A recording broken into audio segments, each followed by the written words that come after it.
ഒരു പെണ്ണിനെ സംബന്ധിച്ചിടത്തോളം അവൾക്ക് വലുത് അവളുടെ ഭർത്താവാണ്. അവളുടെ സ്വർഗവും അവളുടെ ഭർത്താവാണെന്ന് അവൾ മനസ്സിലാക്കണം. അതുകൊണ്ട് ഭർത്താവിന് അനിഷ്ടകരമായ ഇഷ്ടമില്ലാത്ത ഒരു വിഷയത്തിലും പെണ്ണ് ഇടപെടാൻ പാടില്ല എന്നാണ് അല്ലാഹുവിന്റെ ഹബീബായ റസൂലുള്ളാഹി സ്വല്ലല്ലാഹു അലൈഹി വസല്ലം പഠിപ്പിച്ചു തരുന്നത്. ഇനി പുരുഷന്മാരോട് പറഞ്ഞു, അലാ നിങ്ങൾ അറിയണം, വഹഖുഹുന്ന അലൈക്കും, ഭർത്താക്കന്മാർക്ക് ഭാര്യമാരോടുള്ള കടമകൾ, അൻ തുഹ്സിനൂ ഇലൈഹിന്ന ഫീ കിസ്വതിഹിന്ന വതആമിഹിന്ന, അവരുടെ വേഷത്തിലും അവർക്ക് നല്ല അനുയോജ്യമായ വസ്ത്രം വാങ്ങിച്ചു കൊടുക്കണം. പെണ്ണിന് ആവശ്യമായ വസ്ത്രങ്ങൾ വാങ്ങിച്ചു കൊടുക്കണം. അവർക്ക് ആവശ്യമായ ഭക്ഷണം വാങ്ങിച്ചു കൊടുക്കണം. ഇതൊരു പുരുഷന്റെ കടമയാണ്. ഭക്ഷണം നൽകുക, അതോടൊപ്പം വസ്ത്രം നൽകുക, ഇത് രണ്ടൊരു പെണ്ണിന്റെ കടമയാണ്. അൻ തുഹ്സിനൂ ഇലൈഹിന്ന ഫീ കിസ്വതിഹിന്ന വതആമിഹിന്ന, ഭാര്യമാർക്ക് അനുയോജ്യമായ വസ്ത്രങ്ങൾ ആവശ്യമുള്ള ഘട്ടങ്ങളിലൊക്കെ വാങ്ങിച്ചു കൊടുക്കുക. ആവശ്യമുള്ള ഘട്ടങ്ങളിലും വസ്ത്രം വാങ്ങിച്ചു കൊടുക്കാതിരിക്കുന്നത് ഒരു ഭർത്താവിന് യോജിച്ചതല്ല. അതേപോലെ അവർക്ക് ആവശ്യമായ ഭക്ഷണം, 3 നേരം അവർക്ക് ആവശ്യമായ ഭക്ഷണവും കൊടുക്കുക, ഇത് ഒരു ഭർത്താവ് ഭാര്യയോട് ചെയ്തു കൊടുക്കേണ്ട കടമകളാണ്. മഹാനായ ഉഖബത്ത് ഇബ്നു ആമിർ റളിയല്ലാഹു അൻഹു പറയുന്നുണ്ട്, ഖാല റസൂലുള്ളാഹി സ്വല്ലല്ലാഹു അലൈഹി വസല്ലം, അഹഖു ശുറൂതി അൻ തൂഫൂ ബിഹി മസ്തഹലൽതും ബിഹിൽ ഫുറൂജ, നമ്മുടെ ബാധ്യതകളിൽ നിന്ന് നമ്മൾ ആദ്യം ചെയ്തു വിട്ടേണ്ട ബാധ്യതകൾ നമ്മുടെ ഭാര്യമാരോടുള്ള ബാധ്യതകളാണ്. നമ്മൾക്കൊരുപാട് ബാധ്യതകളുണ്ടാവും, ഒരുപാട് കടമകളുണ്ടാകും. കുല്ലുക്കും റായിൻ, നിങ്ങളെല്ലാവരും ഭരണാധികാരികളാണ്. കുല്ലുക്കും മസ്ഊലുൻ അൻ റഇയതിഹി, ഓരോ ആളുകളുടെ ഉത്തരവാദിത്തങ്ങളെ കുറിച്ച് അല്ലാഹു നാളെ ചോദ്യം ചെയ്യുമെന്നാണ് പറഞ്ഞത്. ഇവിടെ ഇരിക്കുന്ന എല്ലാ ആളുകൾക്കും ഓരോ കടമകളുണ്ട്, ഓരോ ബാധ്യതകളുണ്ട്. ആ ബാധ്യതകളിൽ നിന്ന് നിങ്ങൾ എത്രയും പെട്ടെന്ന് വീട്ടേണ്ടത്, നിർബന്ധമായും വീട്ടേണ്ടത്, അഹഖു ശുറൂതി അൻ തൂഫൂ ബിഹി മസ്തഹലൽതും ബിഹിൽ ഫുറൂജ, നിങ്ങളുടെ ഭാര്യമാരോടുള്ള കടപ്പാടുകളാണ്, അവരോടുള്ള ബാധ്യതകളാണ്, കടമകളാണ് നിങ്ങൾ എത്രയും പ്രധാനമായി വീട്ടേണ്ടത് എന്ന് ശഫീഉനാ റസൂലുള്ളാഹി സ്വല്ലല്ലാഹു അലൈഹി വസല്ലം. മഹദിയായ ആയിഷ ബീവി റളിയല്ലാഹു അൻഹ ചോദിക്കുന്നുണ്ട്, യാ റസൂലല്ലാഹ്, അല്ലാഹുവിന്റെ റസൂലേ, മൻ അഅലമുൻ നാസി ഹഖ്ഖൻ അലൽ മർഅ, ഒരു പെണ്ണിനെ സംബന്ധിച്ചിടത്തോളം അവൾക്ക് ഏറ്റവും കൂടുതൽ ബാധ്യതകൾ ആരോടാണ്, കടപ്പാടുകൾ ആരോടാണെന്ന് ചോദിക്കുന്നുണ്ട്. മൻ അഅലമുൻ നാസി ഹഖ്ഖൻ അലൽ മർഅ, ഒരു പെണ്ണിനെ സംബന്ധിച്ചിടത്തോളം അവൾക്ക് ഏറ്റവും കൂടുതൽ കടപ്പാടുള്ളത് ആരോടാണ്, ബാധ്യതകളുള്ളത് ആരോടാണ് എന്ന് പ്രത്യേകമായി ചോദിക്കുന്നുണ്ട് മഹദിയായ ആയിഷ ബീവി റളിയല്ലാഹു അൻഹാ. അപ്പോൾ പെണ്ണ് ചോദിക്കേണ്ടത് പെണ്ണിന്റെ കടമയാണ്. ഒരു ഭാര്യ പഠിക്കേണ്ടത് ഭർത്താവിന്റെ കടമയല്ല. ഭർത്താവിന്റെ കടമ ഭർത്താവ് പഠിക്കണം, ഭാര്യയുടെ കടമ ഭാര്യ പഠിക്കണം. നമ്മൾ നേരെ ഓപ്പോസിറ്റാണ്. നമ്മൾ പഠിക്കുക ഭാര്യയുടെ കടമയാണ്. അപ്പൊ അതിൽ നമ്മൾ ശ്രദ്ധിക്കലതാണ് ഭാര്യയുടെ കടമ. എന്നിട്ട് വീട്ടിൽ പോയിട്ട് ഭാര്യയോട് പറയും, നിനക്ക് അങ്ങനെയൊക്കെ കടമുണ്ട് കേട്ടോ, അത് നമ്മൾ പോയി പറയും ഭാര്യയോട്. പെണ്ണ് അതേപോലെ തിരിച്ച് ഭർത്താവിനോട് പറയും, നിങ്ങളെ കുറിച്ച് ഇങ്ങനെയൊക്കെ പറഞ്ഞിട്ടുണ്ട് കേട്ടോ, അത് നിങ്ങൾ പറയണ്ട ആരും.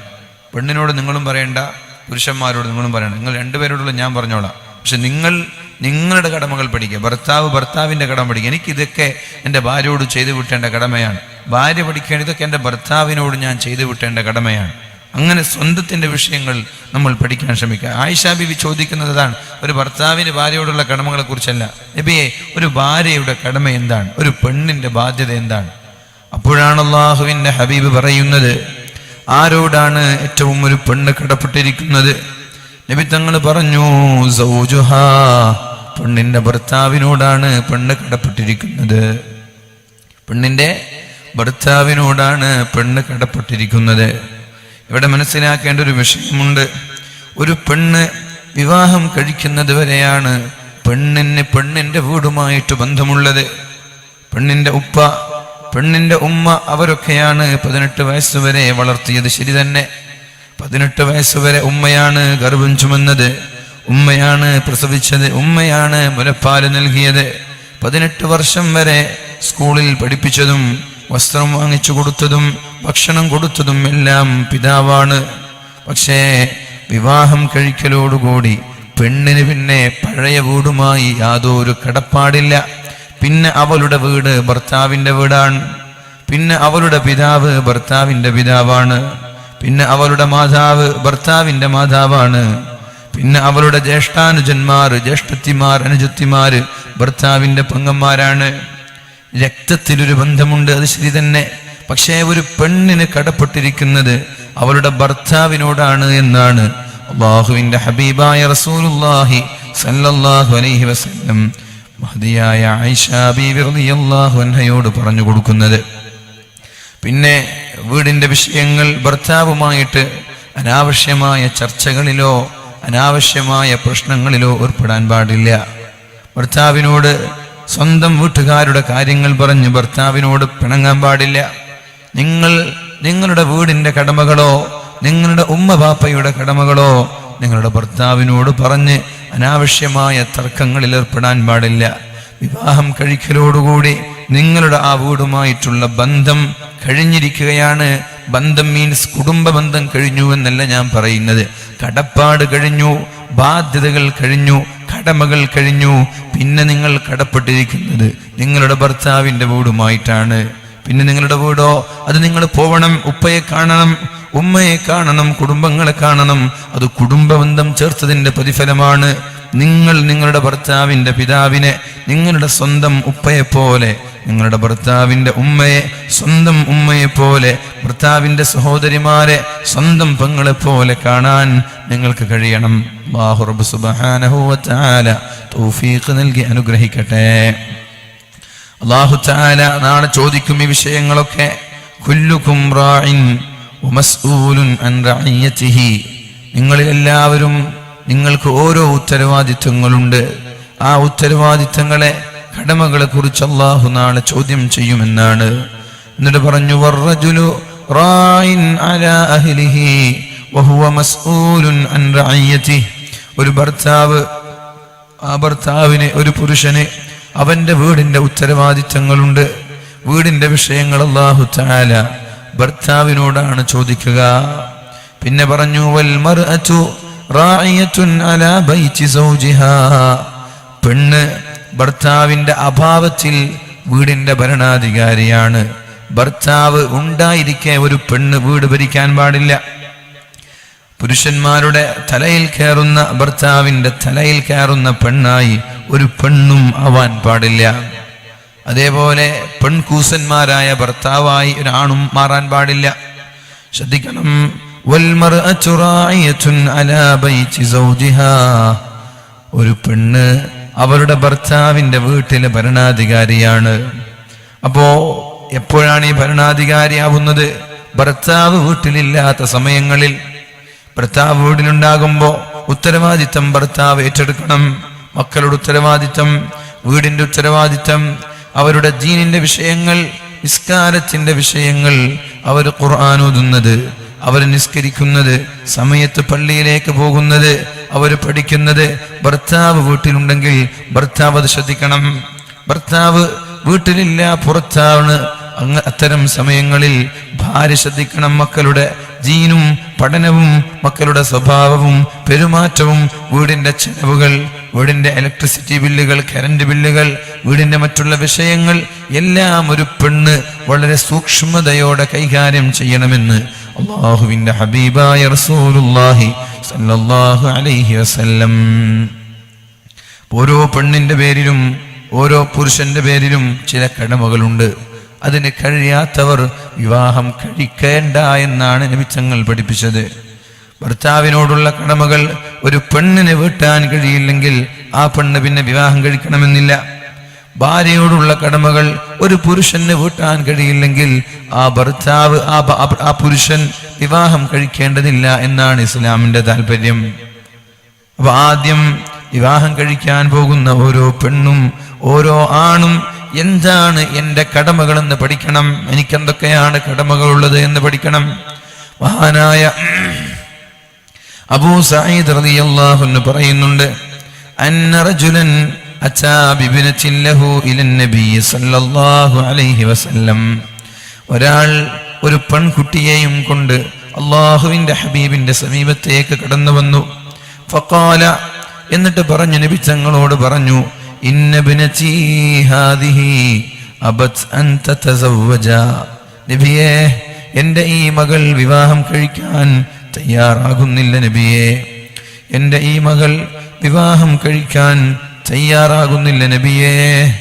അപ്പോഴാണ് നബി തങ്ങൾ ആ പെണ്ണിനോട് പറയുന്നത്, എന്തേ നീ നിന്റെ പിതാവിനെ അനുസരിക്കാത്തത്? അത്വീഇ അബാക്കി, മോളെ നിന്റെ ഉപ്പ പറഞ്ഞത് നീ കേൾക്കണം മോളെ. ഉപ്പ വിവാഹം കഴിക്കണമെന്ന് പറഞ്ഞാൽ എന്തേ നീ മാറി നിൽക്കുന്നത്?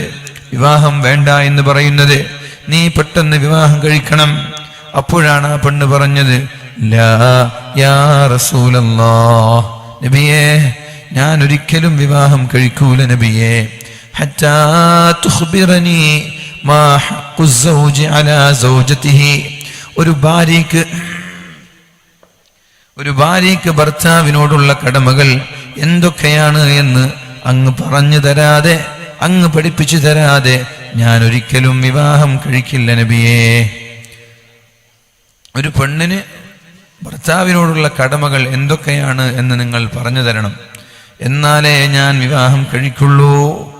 ഫറദ്ദദത് അലൈഹി മഖാലതഹാ.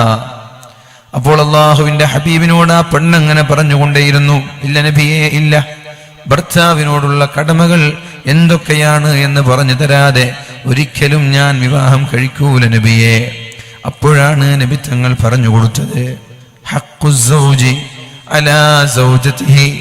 ഒരു പെണ്ണിന് ഭർത്താവിനോടുള്ള കടമകൾ, അല്ലൗ കാന ബിഹി ഖുർഹത്തുൻ ഫലഹസതഹാ അവിബ്തദറ മൻ ഖിറാഹു സദീദൻ ഔ ദമൻ ثم لحسته ما أدت حقه.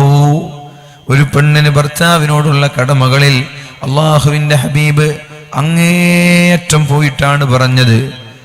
ഏതറ്റം വരെ പോകാൻ പറ്റുമോ അതിന്റെ എൻഡിലാണ് നബി തങ്ങൾ പറഞ്ഞത് സല്ലല്ലാഹു അലൈഹി വസല്ലം, അല്ലൗ കാന ബിഹി ഖുർഹത്തുൻ ഫലഹസതഹാ അവിബ്തദറ മൻ ഖിറാഹു സദീദാ ഔ ദമൻ ثم لحسته ما أدت حقه. ഭർത്താവിന്റെ ശരീരത്തിൽ ഒരു മുറിയുണ്ട് എന്ന് സങ്കല്പിക്കുക. ആ മുറിയിലൂടെ ചലങ്ങൾ, രക്തങ്ങൾ ഒഴുകുന്നുണ്ട്. അതേപോലെ ഭർത്താവിന്റെ മൂക്കിന്റെ ദ്വാരങ്ങളിലൂടെ ചലങ്ങളോ രക്തമോ ഒഴുകുന്നുണ്ട്. അപ്പൊ ഈ പെണ്ണ് ഭർത്താവിന് ഖിദ്മത്ത് ചെയ്ത് ഭർത്താവിന്റെ ശരീരത്തിൽ ആ മുറിയിൽ ഉണ്ടാകുന്ന വ്രണങ്ങളെ നക്കി വൃത്തിയാക്കിയാൽ, മൂക്കിലൂടെ ഒഴുകുന്ന ചീഞ്ചലങ്ങൾ അതിനെ നക്കിയിട്ട് നാവ് കൊണ്ട് വൃത്തിയാക്കി അതിനെ നക്കിയെടുത്താൽ വരെ മാ അദ്ദത ഹഖ്ഖഹു, ഒരു പെണ്ണിന് ഭർത്താവിനോടുള്ള കടമകൾ വീട്ടിയിട്ടില്ല, പൂർണ്ണമായി വീട്ടിയിട്ടില്ല എന്ന് ഷഫീഉനാ റസൂലുള്ളാഹി സ്വല്ലല്ലാഹു അലൈഹി വസല്ലം. അപ്പോൾ ഒരു പെണ്ണ് ഭർത്താവിന് വേണ്ടി ത്യാഗം ചെയ്യണമെന്നാണ് ഇതിന്റെ ആശയം. 2 സ്വർഗവാതിലുകൾ എന്നൊരു വിഷയത്തിൽ ബഹുമാനപ്പെട്ട സിംസാർ ഉസ്താദ് അവർകൾ ഇവിടെ പ്രഭാഷണം നടത്തിയിട്ടുണ്ട്. ഒരു പക്ഷേ അതിൽ ചർച്ച ചെയ്തിട്ടുണ്ടാവണം. ഒരു പുരുഷൻ ഏറ്റവും കൂടുതൽ കടപ്പെട്ടിരിക്കുന്നത് പിതാവിനോടും മാതാവിനോടുമാണ്. ഷാമിൽ നിന്ന് സ്വന്തം മാതാവിനെ തലയിൽ ചുമന്ന് ചുട്ടുപൊള്ളുന്ന മരുഭൂമിയിലൂടെ തലയിൽ ചുവന്നുകൊണ്ട് അങ്ങ് മക്കയിലേക്ക് കടന്നു വന്നിട്ട് കഅബ തവാഫ് ചെയ്തിട്ടൊരാൾ ചോദിച്ചു, മഹാനായ ഉമർ ഇബ്നുൽ ഖത്താബ് റളിയല്ലാഹു അൻഹുവിനോട്, ഞാൻ എൻ്റെ ഉമ്മയോടുള്ള കടപ്പാട് വീട്ടിയിട്ടുണ്ടോ? അസുഖം കൊണ്ട്, പ്രയാസം കൊണ്ട് നടക്കാൻ കഴിയാത്ത ഒരു ഉമ്മയെ കാറിലോ ഫ്ലൈറ്റിലോ അല്ല കൊണ്ടുവരുന്നത്, സ്വന്തം ഷോൾഡറിൽ ചുമന്നുകൊണ്ട് നടന്നുകൊണ്ട് യാത്ര ചെയ്തുകൊണ്ട് പരിശുദ്ധമായ മക്കയിലേക്കെത്തി ചുട്ടുപൊള്ളുന്ന ആ ഭൂമിയിൽ ഉമ്മയെ തവാഫ് ചെയ്യിപ്പിച്ചു. എന്നാൽ എൻ്റെ ഉമ്മയോടുള്ള കടപ്പാട് ഞാൻ വീട്ടിയിട്ടുണ്ടോ എന്ന് ചോദിക്കുമ്പോൾ മഹാനായ ഉമർ ഇബ്നുൽ ഖത്താബ് റളിയല്ലാഹു അൻഹു പറഞ്ഞത്, ഇല്ല, ഒരിക്കലും നിങ്ങൾ വീട്ടിയിട്ടില്ല. അപ്പൊ ഒരു പുരുഷന് ഉമ്മയോടുള്ള കടപ്പാട് പറയുമ്പോൾ അതിൻ്റെ ഏറ്റവും എൻഡിൽ, ഏറ്റവും അങ്ങേറ്റം വരെ പോയി. നിങ്ങൾ ആലോചിച്ച് നോക്കി, ഇപ്പം നമ്മുടെ ഇവിടുന്ന് കുമ്പളയിൽ നിന്ന് മാലിക് ദിനാറിലേക്ക് ഉമ്മയെ ഷോൾഡറിലും കയറ്റി ഈ ചുട്ടുപൊള്ളുന്ന ഭൂമിയിൽ നടന്ന് എന്ത് ഉമ്മയ്ക്ക് നടക്കാൻ, എന്ത് വണ്ടിയുണ്ട്, പ്രശ്നമൊന്നുമില്ല, പഴയ പോലല്ലോ.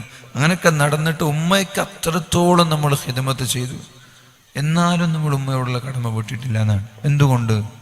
നമ്മളെന്താ ഉമ്മയ്ക്ക് ഉപ്പയ്ക്കൊക്കെ അസുഖം വരുമ്പോൾ നമ്മൾ അത്ര ഇതൊക്കെ കൂലി പ്രതീക്ഷിച്ചിട്ട് തന്നെയാണ് ചെയ്യുന്നത്. എന്നാലും ഉമ്മ ഏതറ്റം പോലും ഒന്ന് മരണപ്പെടുന്നത് വരെയല്ലേ, അതുവരെ നേരെ നോക്കുക എന്നുള്ള ചിന്തയാണ് നമ്മൾക്ക് ഉണ്ടാവുക. ഉപ്പ മരണപ്പെടുന്നത് വരെയല്ലേ, അതുവരെ ഒന്നും അള്ളാഹു പറഞ്ഞതുപോലെ വളരെ സന്തോഷത്തോടെ നോക്കാം. പക്ഷെ ഉമ്മമാര് നമ്മെ വളർത്തുന്നത് അങ്ങനെയല്ല. മരണപ്പെടുന്നത് വരെ എന്നല്ല ഉമ്മമാര് നമ്മെ വളർത്തുന്ന സമയത്ത്. ഇപ്പം ഇന്ന് ഞാൻ ഇന്നലെ മെഡിക്കേരി ഭാഗത്തായിരുന്നു. ഇന്ന് ഏകദേശം ഞാൻ എത്തുമ്പോൾ 2:30 മണിയായിരുന്നു. എൻ്റെ ശബ്ദം കണ്ടിട്ട് ഞാൻ ഉമ്മയോട് പറഞ്ഞിട്ടൊന്നുമില്ല. ഞാൻ ശബ്ദം കണ്ടിട്ട് റൂമിലെത്തുമ്പോൾ ഉമ്മ ഉള്ളി മുറിക്കുന്നു. ഞാൻ അപ്പം എനിക്ക് മനസ്സിലായി ഉമ്മ ചുക്ക് കാപ്പി ഉണ്ടാക്കാനുള്ള പരിപാടിയാണ്. ഞാൻ ഉമ്മയോട് പറഞ്ഞിട്ടൊന്നുമില്ല. അങ്ങനെ ഉമ്മ നിസ്കാരം കഴിയുമ്പോഴേക്കും ഉമ്മ ചുക്ക് കാപ്പി ഉണ്ടാക്കി കൊണ്ടുവന്നു. അത് അവരുടെ ആ ഒരു സ്നേഹം, ആ ഒരു കമ്മിറ്റ്മെൻറ്റാണ്. നമ്മൾ പറയാതെ തന്നെ നമ്മുടെ ആവശ്യങ്ങൾ തിരിച്ചറിഞ്ഞ് നമ്മളവർ സഹായിക്കുകയാണ്. എന്നാൽ നമ്മളവർക്ക് തിരിച്ചു കൊടുക്കുന്നുണ്ടോ? ഇല്ല. എന്നാൽ നമ്മൾ തിരിച്ചു കൊടുത്തില്ലെങ്കിൽ അവർ നമ്മളോട് ദേഷ്യപ്പെടോ? ഇല്ല. നമ്മളവരെ വെറുത്താൽ, നമ്മളവരോട് ദേഷ്യപ്പെട്ടാൽ, അവർ പറഞ്ഞ് നമ്മൾ കേട്ടില്ലെങ്കിൽ അവർ നമ്മളോട് ദേഷ്യപ്പെടോ? ചൊടിക്കോ? പിണങ്ങോ? എന്തിനെ അങ്ങനെ ചെയ്യാത്തും ചെയ്യും? ഒന്നും ചെയ്യില്ല അവർ. എന്നാൽ ഇന്ന് നമ്മൾ ദേഷ്യപ്പെട്ട് നാളെ വീണ്ടവർ നമ്മൾ ഖിദ്മത്ത് ചെയ്തു. അതാണ് ഉമ്മമാർ. അവരൊരിക്കലും നമ്മൾ മരണപ്പെടുന്നത് വരെ എന്ന് വിചാരിച്ചിട്ടല്ല ഉമ്മയും ഉപ്പയൊക്കെ നമ്മളെ പോറ്റി വളർത്തുക. അവർ നമ്മളെ വളർത്തുന്നത് ആത്മാർത്ഥമായിട്ട്. നമ്മൾ അങ്ങോട്ട് സ്നേഹിച്ചില്ലെങ്കിലും അവർ നമ്മെ സ്നേഹിച്ചു കൊണ്ടേയിരിക്കും. തിരിച്ച് പ്രതീക്ഷിക്കാത്ത സ്നേഹമാണ് മാതാപിതാക്കളുടേത്. അതുകൊണ്ടൊരു ഭർത്താവിനെ സംബന്ധിച്ചിടത്തോളം, ഒരു പുരുഷനെ സംബന്ധിച്ചിടത്തോളം അവർക്ക് വയസ്സായി പ്രായമുള്ള സമയത്ത് അവർക്ക് വേണ്ടി എത്ര ത്യാഗം ചെയ്താലും നിങ്ങളുടെ ആ ഒരു ബാധ്യത പൂർണ്ണമായി നിങ്ങൾ നിറവേറ്റിയിട്ടില്ല. കാരണം അവർ മരണപ്പെടുന്നത് വരെ അല്ലേ എന്നൊരു ചിന്ത നിങ്ങൾക്കുണ്ടാവും. അത്ര രോഗിയായി കിടന്നിട്ടും അത്രത്തോളം നിങ്ങൾ പ്രയാസം സഹിച്ചിട്ടും ഒരു മോൻ വിചാരിക്കാണ്, ഉപ്പ ഇങ്ങനെ കുഴപ്പമില്ല, ഇവിടെ ഉണ്ടായാൽ മതിയായിരുന്നു, ഉപ്പ മരിക്കരുത്, ഉപ്പ മരണപ്പെടരുത് എന്നൊക്കെ പൂതിയിലൊക്കെ ഒരുപക്ഷെ രോഗിയായ മാതാപിതാക്കൾ ശുശ്രൂഷിക്കുന്നവരുണ്ടാകും. അവർക്കൊക്കെ അല്ലാഹു തആല അർഹമായ പ്രതിഫലം നൽകുകയും ചെയ്യും. അതുകൊണ്ട് മാതാപിതാക്കളുടെ വിഷയം പറയുമ്പോൾ അതിൻ്റെ ഏറ്റവും അങ്ങേയറ്റം പോയൊരു പുരുഷന്റെ കടമ അങ്ങോട്ടാണ്. എന്നാൽ ഒരു പെണ്ണിന്റെ കടമ ഭർത്താവിനോടാണ്. ഭർത്താവിൻ്റെ അങ്ങേറ്റം, അഥവാ ഒരു മനുഷ്യന്റെ മൂക്കിലൂടെ ചീഞ്ചലങ്ങൾ ഒഴുകി അതിനെ ഭാര്യ നക്കി എടുത്താൽ, അതിനെ കുടിച്ചാൽ വരെ അവളുടെ കടമ വീട്ടിയിട്ടില്ല. അപ്പൊ 2 സ്വർഗവാതിലുകൾ എന്ന വിഷയം ചർച്ച ചെയ്തു. അതിലൊന്ന് ആണിനെ സംബന്ധിച്ചിടത്തോളം, ഭർത്താവിനെ സംബന്ധിച്ചിടത്തോളം അത് മാതാപിതാക്കളുടെ കാൽ കീഴിലാണ്. ഞാൻ പറയുന്നത് പെണ്ണിനെ സംബന്ധിച്ചിടത്തോളം അത് ഭർത്താവിൻ്റെ കാൽ കീഴിലാണ്. ഈ 2 പേർക്കും സ്വർഗം ഉണ്ടാവും. ഖിദ്മത്ത് നന്നായി ചെയ്യാം. പുരുഷൻ മാതാപിതാക്കൾക്ക്, ഭാര്യ ഭർത്താവിന്. അല്ലാഹുവിൻ്റെ ഹബീബായ റസൂലുള്ളാഹി സ്വല്ലല്ലാഹു അലൈഹി വസല്ലം പറയുന്നത്, ഔദമൻ സുമ്മ ലഹസതുഹു മാ അദ്ദത ഹഖഹു. കടമ വീട്ടിയിട്ടില്ല. എപ്പോ അവൻ്റെ കാലിൽ, നിങ്ങൾ ആലോചിച്ച് നോക്കി, അടുത്തിട്ട് നമ്മുടെ യൂട്യൂബിലൂടെയൊക്കെ ഒരു മെസ്സേജ് കണ്ടിട്ടുണ്ടാവും. വിവാഹം കഴിക്കുന്ന സമയത്ത് തന്നെ, നിക്കാഹ് കഴിഞ്ഞതിന് ശേഷം ഭർത്താവിന് ക്യാൻസർ പിടിപ്പെടുകയും എന്നിട്ട് ഭർത്താവിൻ്റെ കൂടെ ഒരു ദിവസം പോലും ഒന്ന് സുഖമായി കിടപ്പറ പങ്കിടാൻ ഭാഗ്യം ലഭിക്കാത്തൊരു പെണ്ണ്. ഞാൻ ആ പെണ്ണിൻ്റെ വീട്ടിൽ പോയിട്ടുണ്ട്. ആ പെണ്ണിൻ്റെ പിതാവിനെ കണ്ടിട്ടുണ്ട്, പെണ്ണിൻ്റെ ഭർത്താവിനെ ഞാൻ കണ്ടിട്ടുണ്ട്. അവിടെ പോയിട്ട് ദുആയൊക്കെ ചെയ്തിട്ടുണ്ട്. നമ്മളൊക്കെ ഇഷ്ടപ്പെടുന്ന ഒരാളാണ്. അപ്പോൾ അവർക്കിങ്ങനെ ഒരു പബ്ലിസിറ്റി അവർ ആഗ്രഹിച്ചിരുന്നില്ല. പാവപ്പെട്ടൊരു കുടുംബമാണ്. എന്നാലും കഴിവിൻ്റെ പരമാവധി അവർ സ്വയം ചികിത്സിച്ച് ഇങ്ങനെ മുന്നേറി നല്ലൊരു അസുഖമുള്ള ടീമാണ്. അല്ലാഹു പെട്ടെന്ന് ശിഫ നൽകട്ടെ. വേളൊക്കെ സ്ഥിരമായിട്ട് കേൾക്കുന്ന ആളാണ്. അപ്പം അതുകൊണ്ട് തന്നെ ഒരു ദിവസം ആ ചെറുപ്പക്കാരൻ തന്നെ എന്നെ ഫോൺ വിളിച്ചിട്ടൊന്ന് വീട്ടിൽ വരണം എന്ന് പറഞ്ഞിട്ട് അങ്ങോട്ട് പോയതാണ്. ഇവിടെ നമ്മുടെ ആലമ്പാടിയുടെ ഭാഗത്താണ്. വല്ലാത്ത പ്രയാസമാണ്. ഗൾഫിലൊക്കെ ജോലി ചെയ്യുന്നതിനിടയിൽ പെട്ടെന്ന് ക്യാൻസർ വന്നു. ആ ക്യാൻസർ വന്നപ്പോൾ പിന്നെ നാട്ടിലേക്ക് വന്നിട്ട് ചികിത്സിച്ചു. ഈ മരുമകൻ്റെ ഷിഫയ്ക്ക് വേണ്ടി പെണ്ണിൻ്റെ പിതാവ് അഥവാ അമ്മോച്ചൻ വരെ ഗൾഫിലത്തെ ജോലി ഒഴിവാക്കി നാട്ടിലേക്ക് വന്നിട്ട് ഇപ്പോൾ ഈ മരുമകന് ഖിദ്മത്ത് ചെയ്തുകൊണ്ടിരിക്കുകയാണ് ആര്? അമ്മോച്ചൻ. ഇതൊക്കെ ഒരു ത്യാഗങ്ങളാണ്. ക്യാൻസർ എന്നൊക്കെ പറഞ്ഞാൽ വലിയൊരു അപകടമാണ്. നമ്മുടെ അദ്നാൻ ഷാക്ക് അള്ളാഹു തആല പൂർണ്ണമായ ശിഫ നൽകി അനുഗ്രഹിക്കട്ടെ. അപ്പോൾ ഞാൻ പറയുന്നത് അദ്നാൻ ഷാക്ക് അള്ളാഹു ഇപ്പോൾ ഈ ക്യാൻസറിൻ്റെ പൂർണ്ണമായ മാറ്റങ്ങളുണ്ടായി, പൂർണ്ണമായ ശിഫ ലഭിച്ചു. എന്തും ഞാൻ മനസ്സിലാക്കിയെടുത്തോളം ജീവിതത്തിൽ ചെയ്ത സ്വതക്കകൾ നമ്മൾക്ക് അള്ളാഹു വലിയ മാറ്റങ്ങൾ നൽകുന്നതാണ് ഞാൻ വിശ്വസിക്കുന്നത്. ഉദാഹരണം പറഞ്ഞാൽ നിലമ്പൂർ പെരിന്തൽമണ്ണയുടെ ഭാഗത്ത് നമ്മുടെ ഒരു സുഹൃത്തുണ്ട്. ആ ചെറുപ്പക്കാരൻ 25-26 വയസ്സുള്ള ചെറുപ്പക്കാരനാണ്. 4th സ്റ്റേജിൽ നിന്ന് ഡോക്ടർമാർ കൈയൊഴിഞ്ഞ ഒരു രോഗിയാണ്. 4th സ്റ്റേജിൽ നിന്ന് ഡോക്ടർമാർ കൈയൊഴിഞ്ഞൊരു രോഗിയാണ്. ക്യാൻസറാണ്, ഒരിക്കലും ശിഫ ലഭിക്കൂല എന്ന് പറഞ്ഞിട്ട്. അതിനുശേഷം ഈ ചെറുപ്പക്കാരൻ വഅലിൻ്റെ ഓരോ സദസ്സുകളിൽ പോയി, അഥവാ വഅലിൻ്റെ സദസ്സുകളിൽ പോയി ഇങ്ങനെ 6000, 5000, 10000 ഇങ്ങനെ നല്ല റിച്ച് ടീമാണ്, സാമ്പത്തികമായിട്ട് അഭിവൃദ്ധിയുള്ള ടീമാണ്. സ്വതക്ക ചെയ്തിട്ട് ദുആ ചെയ്യിപ്പിച്ചിട്ട് വഅലിൻ്റെ സദസ്സിൽ വെച്ചിട്ട് കബീർ വാക്കി ഉസ്താദ് എന്നോട് കഴിഞ്ഞ ആഴ്ച വിഷയം പറഞ്ഞിരുന്നു. അപ്പോൾ വലിയൊരു സദസ്സിൽ വെച്ച് അവൻ വന്നതും എന്നിട്ട് വലിയൊരു സദസ്സിൽ വെച്ച് നല്ല സ്വലാത്തൊക്കെ ചൊല്ലി ദുആ ചെയ്യിപ്പിച്ച വിഷയമൊക്കെ പറഞ്ഞിരുന്നു. ആ ചെറുപ്പക്കാരൻ ഇന്ന് പൂർണ്ണമായ ശിഫ ലഭിച്ചിട്ടുണ്ട്. 4th സ്റ്റേജിൽ നിന്ന് ഡോക്ടർ ഒരിക്കലും ശിഫ ലഭിക്കൂല എന്ന് പറഞ്ഞ് കൈയൊഴിഞ്ഞൊരു രോഗിയാണ്. അവൻ ഇന്നും ജീവിച്ചിരിപ്പുണ്ട്. അള്ളാഹു പൂർണ്ണമായ ശിഫ നൽകി അനുഗ്രഹിക്കട്ടെ. ഇന്നും ജീവിച്ചിരിപ്പുണ്ട് എന്ന് ക്യാൻസറിൻ്റെ ഒരു ലക്ഷണവുമില്ല. അപ്പോൾ അവൻ എന്നോട് പേഴ്സണലായിട്ട് എന്നോട് പറഞ്ഞു, വ്യക്തിപരമായി എന്നോട് പറഞ്ഞ വിഷയമാണ്, എനിക്ക് ശിഫ ലഭിച്ചിട്ടുണ്ടെങ്കിൽ അത് സ്വതക്കയുടെ ബർക്കത്ത് കൊണ്ടാണ്. ദ്രാൻചനെ സംബന്ധിച്ചിടത്തോളം ഞാൻ വിശ്വസിക്കുന്നത് അതാണ്. അദ്ദേഹം ചെയ്ത ജീവിതത്തിലെ നല്ല കാര്യങ്ങളായിരിക്കും. അല്ലാഹു തആല മരണം വരെ അള്ളാഹു ആഫിയത്ത് നിലനിർത്തി കൊടുക്കട്ടെ. അതുപോലെയുള്ള മാറാരോഗങ്ങളിൽ നമ്മൾക്ക് വരാതിരിക്കാൻ വേണ്ടിയിട്ട് നമ്മൾ എന്തെങ്കിലും ഒരു സ്വതക്ക നമ്മുടെ ഈ ദഫ്രാത്തീബ് സംഘത്തിൽ നമ്മൾ ചെയ്യുക. നല്ലൊരു നീയത്തോടു കൂടി ചെയ്യുക, നമ്മൾക്ക് ഇതുപോലെയുള്ള അസുഖങ്ങൾ വരാതിരിക്കാൻ വേണ്ടിയിട്ട്. ഞാൻ കുറച്ച് മുമ്പ് പറഞ്ഞൊരു വിഷയമാണ് ഗൾഫിലെ 2 ദമ്പതികളുടെ വിഷയം, ഭാര്യയും ഭർത്താവിൻ്റെയും വിഷയം. ആ ദമ്പതികളിൽ ഒരു പെണ്ണിന് ക്യാൻസർ പോലെയുള്ള അസുഖത്തിൻ്റെ പേര് ഞാൻ കുറേ മുമ്പ് വായിച്ചൊരു വിഷയമാണ്. അന്ന് ഞാൻ ആ പേരൊക്കെ പറഞ്ഞിരുന്നു, എനിക്കിപ്പോൾ പേര് ഓർമ്മയില്ല. ആ ദമ്പതികൾപ്പെട്ട ഭാര്യയ്ക്ക് വലിയൊരു അസുഖം വന്നു. ന്യൂമോണിയ ആണോ എന്ന് എനിക്ക് ഓർമ്മയില്ല. വലിയൊരു അസുഖം വന്നു. ഡോക്ടർമാരും കൈയൊഴിഞ്ഞൊരു രോഗിയാണ്. ഇനിയൊരിക്കലും പൂർണ്ണമായ ശിഫ ലഭിക്കൂല, ഇനി മരണം കാത്തിരിക്കുക, ഇത്രയേ ഉള്ളൂ. വളരെ വിഷമത്തോടെയാണ് ഹോസ്പിറ്റലിൽ നിന്ന് ഭാര്യയും ഭർത്താവും വരുന്നത്. അപ്പോൾ വിഷമിച്ചിങ്ങനെ ഇരിക്കുമ്പോൾ ഭർത്താവിനോട് ഭാര്യ പറഞ്ഞു, നിങ്ങൾ എന്തിനാ ടെൻഷൻ? എനിക്കല്ലേ രോഗം, എനിക്ക് ടെൻഷൻ ഇല്ലല്ലോ, നിങ്ങൾ എന്തിനാ ഇങ്ങനെ വിഷമിക്കുന്നത് എന്നൊക്കെ ചോദിച്ചു. അങ്ങനെ 2 പേരും വീട്ടിലെത്തി. ഇനി ഭാര്യയ്ക്ക് അങ്ങനെ ജോലി ചെയ്യാനൊന്നും കഴിയില്ല. ആ സമയത്ത് ഭാര്യ പറഞ്ഞു, നമ്മൾക്കൊരു മെയ്ഡിനെ കൊണ്ടുവന്നാൽ എന്താ? ഗൾഫിലൊക്കെ ഹോം നേഴ്സ് ഉണ്ടാവും, മെയ്ഡ് ഉണ്ടാവും, മെയ്ഡിനെ കൊണ്ടുവന്നാൽ എന്തേലും ചോദിച്ചു. അപ്പം അങ്ങനെ പത്രങ്ങളൊക്കെ പരസ്യം നോക്കി അവിടെ ഓഫീസിന് വിളിച്ചു. ഓഫീസിൽ വിളിച്ചപ്പോൾ ഒരു ഇന്തോനേഷ്യക്കാരിയായ ഒരു പെണ്ണിനെയാണ് അവർക്ക് വീട്ടിലെ സെർവൻ്റായിട്ട് ലഭിച്ചത്. വീട്ടിലെ സേവനം ചെയ്യുന്ന ജോലിക്കാരിയായി ഇന്തോനേഷ്യയിലൊരു പെണ്ണിനെയാണ് ലഭിച്ചത്. ആ ഇന്തോനേഷ്യയിലെ പെണ്ണ് ഫോൺ വിളി വന്ന ഉടനെ ഒരു 2-3 ആഴ്ചക്കകം വേഗം ഇവിടെത്തി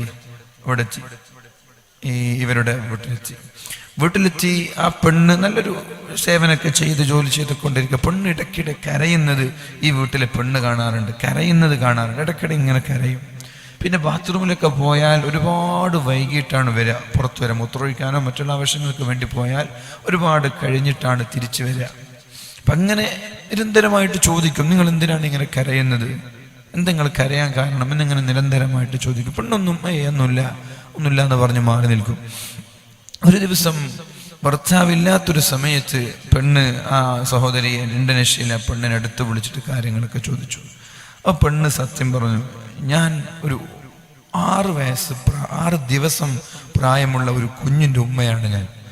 എൻ്റെ കുഞ്ഞിന് 6 ദിവസം പ്രായമേ ഉള്ളൂ.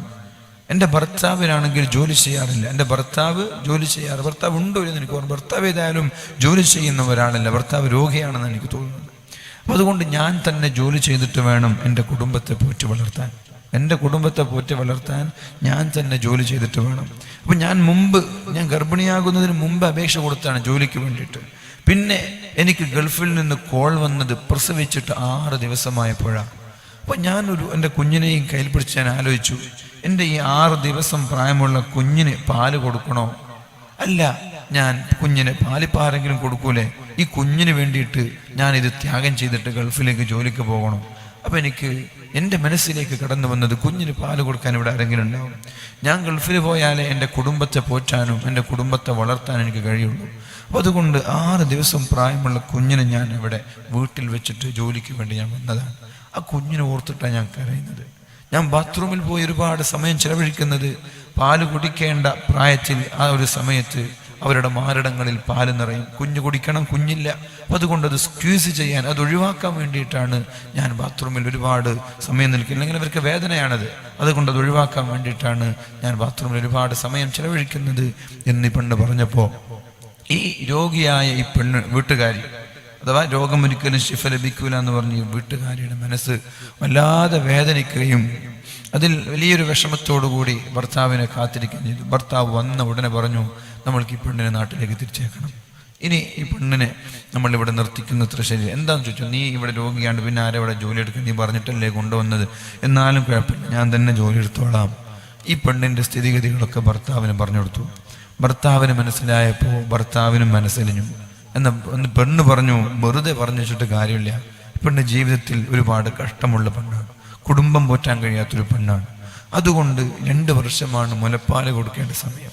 ആ 2 വർഷത്തെ നമ്മൾ എന്ത് ചെയ്യണം, വെക്കേഷൻ സാലറി അടക്കം കൊടുത്തിട്ട് ഓരോരോ മാസത്തിനും നിശ്ചിത സാലറി വെച്ചിട്ട് 12 മാസത്തെ സാലറി ഈ പെണ്ണിന് കൊടുത്തിട്ട് പെണ്ണിനെ നാട്ടിലേക്ക് അയക്കണം. അത് കഴിഞ്ഞിട്ട് പാല് കൊടുത്തതിന് ശേഷം 2 വർഷം കഴിഞ്ഞിട്ട് വന്നോട്ടെ. അങ്ങനെ ചെയ്യണമെന്ന് ഭർത്താവിനോട് പറഞ്ഞപ്പോൾ അതിപ്പോൾ കുറച്ച് പ്രയാസത്തിൽ എന്നൊക്കെ ചിന്തിച്ചു. പിന്നെ ഭർത്താവായി എന്ന് പറഞ്ഞ് സമ്മതിച്ചു. 2 വർഷത്തെ സാലറി കൊടുത്തിട്ട് ഈ പെണ്ണ് ഇന്തോനേഷ്യയിൽ ആ പെണ്ണിനെ നാട്ടിലേക്ക് തിരിച്ചയച്ചു. ദിവസങ്ങൾ ഒരുപാട് കഴിഞ്ഞു. പിന്നെ വീണ്ടും ഡോക്ടറെ കാണാൻ പോയി ടെസ്റ്റിന് വേണ്ടിയിട്ട് പോയപ്പോൾ ഡോക്ടർ പറഞ്ഞു, അത്ഭുതകരമായ മാറ്റം നിങ്ങളുടെ ശരീരത്തിലുണ്ടായിട്ടുണ്ട്. അത്ഭുതകരമായ മാറ്റം നിങ്ങളുടെ ശരീരത്തിലുണ്ടായിട്ടുണ്ട്. ഡോക്ടറെ കാണിച്ചിട്ടുണ്ടോ, വേറെ മരുന്നെടുത്തിട്ടുണ്ടോ എന്നൊക്കെ ചോദിച്ചു. ഇല്ല, ഞങ്ങളൊരു മരുന്നെടുത്തിട്ടില്ല. എന്നാൽ നിങ്ങളുടെ രോഗത്തിൻ്റെ ഒരു ലക്ഷണം പോലും നിങ്ങളുടെ ശരീരത്തിലില്ല. അപ്പോൾ പെണ്ണ് പറഞ്ഞ മറുപടി ഉണ്ട്, നിങ്ങൾ രോഗങ്ങളെ സ്വതക്ക കൊണ്ട് ദാനധർമ്മം കൊണ്ട് ചികിത്സിക്കണമെന്ന് എൻ്റെ ഉമ്മ പഠിപ്പിച്ചത് എനിക്ക് ഓർമ്മയുണ്ട്. അപ്പം ഞാൻ ഇങ്ങനൊരു സംഭവം ചെയ്തിട്ടുണ്ട്. ഒരു പക്ഷേ അതിൻ്റെ ഫലമായി എൻ്റെ റബ്ബ്, എൻ്റെ രക്ഷിതാവ് അള്ളാഹു തന്നതായിരിക്കും. അപ്പോൾ ഡോക്ടർ പറഞ്ഞു അതന്നെയായിരിക്കും കാരണം.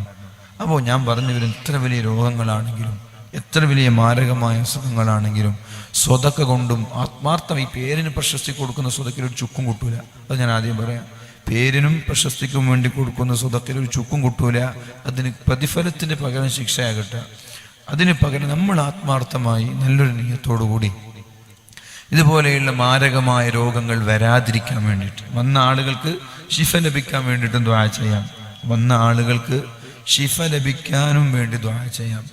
അല്ലാത്ത ആരോഗ്യമുള്ള ആളുകൾക്കൊക്കെ അല്ലാഹുവേ മരണം വരെ മാരകമായ രോഗങ്ങൾ എനിക്ക് തരല്ലേ റബ്ബേ, മാരകമായ രോഗം എനിക്ക് തരല്ലേ എന്ന നെയ്യത്തോടുകൂടി നല്ലൊരു എന്ത് ചെയ്യുക, നമ്മുടെ ദഫ്രാത്തീബ് സംഘത്തിൽ നമ്മൾ സ്വതക്ക ചെയ്യുക. എന്നിട്ട് നമ്മൾ ദുആ ചെയ്യാം. നമുക്ക് എല്ലാവർക്കും ഒന്നിച്ചിരുന്ന് ദുആ ചെയ്യാം. നമ്മുടെ മഹാനുഭാവൻ്റെ ഹദറത്തിലാണ് നമ്മളിവിടെ ഇരിക്കുന്നത്.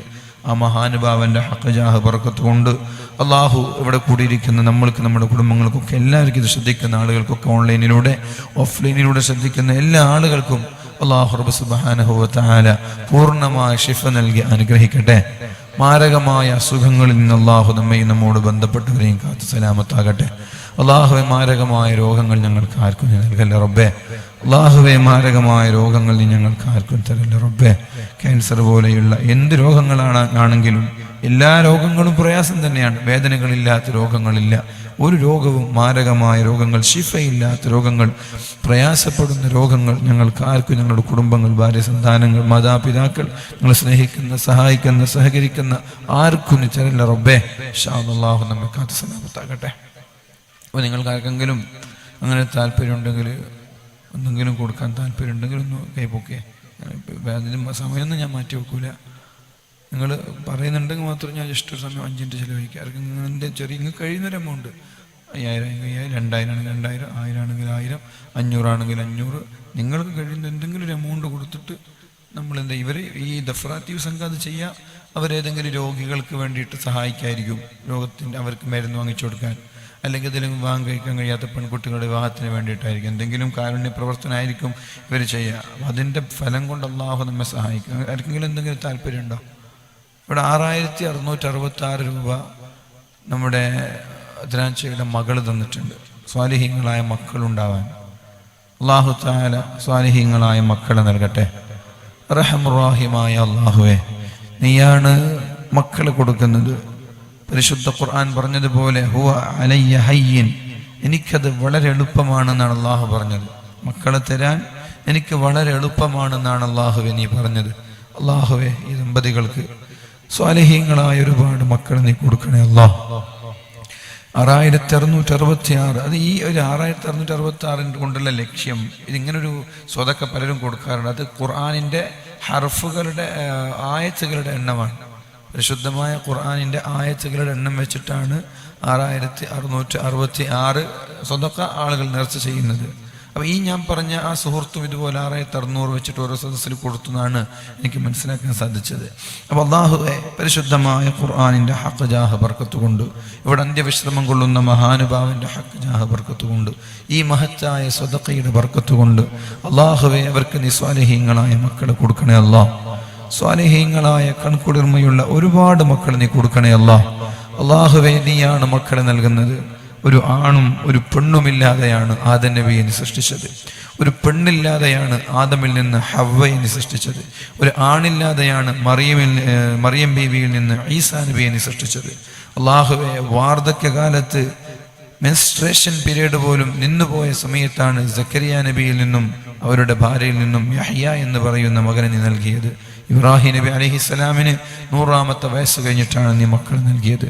അല്ലാഹുവേ, നിനക്ക് മക്കളെ നൽകാൻ വളരെ എളുപ്പമാണ്. അല്ലാഹുവേ, നിനക്ക് മക്കളെ നൽകുക എന്ന് പറഞ്ഞാൽ വളരെ എളുപ്പമാണ്. ഡോക്ടർമാരല്ല മക്കളെ തരുന്നത്. അല്ലാഹുവേ, മരുന്നുകൾക്ക് മക്കളെ തരാൻ കഴിയില്ല. അതുകൊണ്ട് നീ തന്നെ തരണം.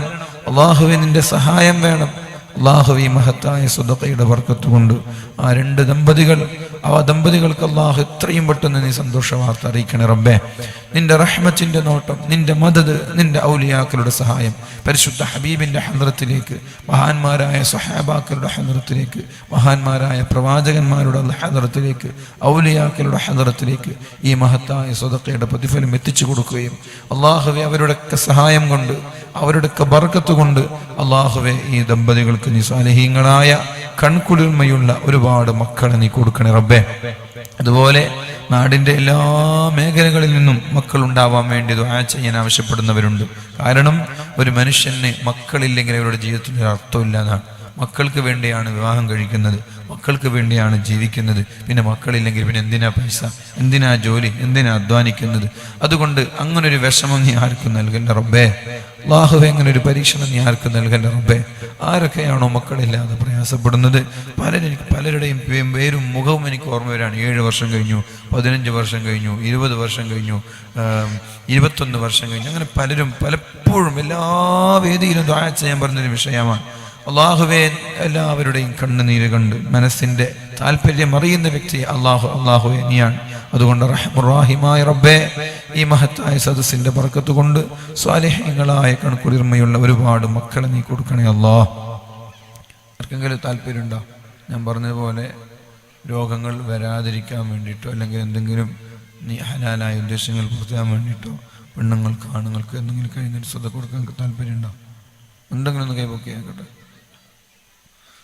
ആർക്കില്ലേ? ഉണ്ടെങ്കിൽ നിങ്ങൾ സംഘാടകർ 5000 കഴിയുന്നവർ 5000 കൊടുക്കാം, 2000 കഴിയുന്നവർക്ക് അങ്ങനെ കൊടുക്കാം, 1000 കഴിയുന്നവർക്ക് 1000, അതിന് കൂടുതൽ കഴിയുമെങ്കിൽ ഇങ്ങനെ കൊടുക്കാം. 1000 കഴിയുന്നവർക്ക് അങ്ങനെ കൊടുക്കാം, 500 കഴിയുന്നവർക്ക് അങ്ങനെ കൊടുക്കാം. നിങ്ങൾക്ക് കഴിയുന്നൊരു എമൗണ്ട് കഴിയുമെങ്കിൽ നിർബന്ധിച്ചിട്ടൊന്നുമില്ല. ആർക്ക്? സംഘാടകർക്ക് വേണ്ടിയിട്ടല്ല, സംഘാടകർക്ക് വേണ്ടിയിട്ട് ഞാൻ ചോദിക്കുമല്ല, നിങ്ങൾക്ക് വേണ്ടിയിട്ട്. സംഘാടകർക്ക് ഇപ്പോൾ അതെങ്ങനെയെങ്കിലും കിട്ടും, ആരെയും സഹായിക്കാനുള്ള കാശ് അതെങ്ങനെയെങ്കിലും ഇവിടെ ആരെങ്കിലും കൊടുക്കും, അതൊന്നും ഇവിടെ വിഷയമല്ല. കമ്മിറ്റിക്കാർക്ക് പൈസ ഉണ്ടാക്കി കൊടുക്കലൊന്നുമല്ല എൻ്റെ പണി. നിങ്ങളുടെ ആരോഗ്യത്തിന് വേണ്ടി മാത്രം ഞാൻ ചോദിക്കുന്നത്. നിങ്ങളുടെ ആരോഗ്യം, അള്ളാഹുവാണ് രോഗം തരുന്നത്, ശിഫ തരുന്നതും പടച്ചോനാണ്. ഒരു പക്ഷെ ഭാവിയിൽ വലിയ വലിയ അസുഖങ്ങളൊക്കെ അള്ളാഹു നമ്മൾക്ക് കണക്കാക്കിയിട്ടുണ്ടെങ്കിൽ ഈ ഒരു സ്വതക്ക് കൊണ്ട് അള്ളാഹു അത് നീക്കിക്കളയും. അസ്വതക്കത്തു റദ്ദുൽ ബലാ എന്നാണ്. സ്വതക്ക് കൊടുത്താൽ അപകടങ്ങൾ അള്ളാഹു തട്ടുമെന്നാണ്.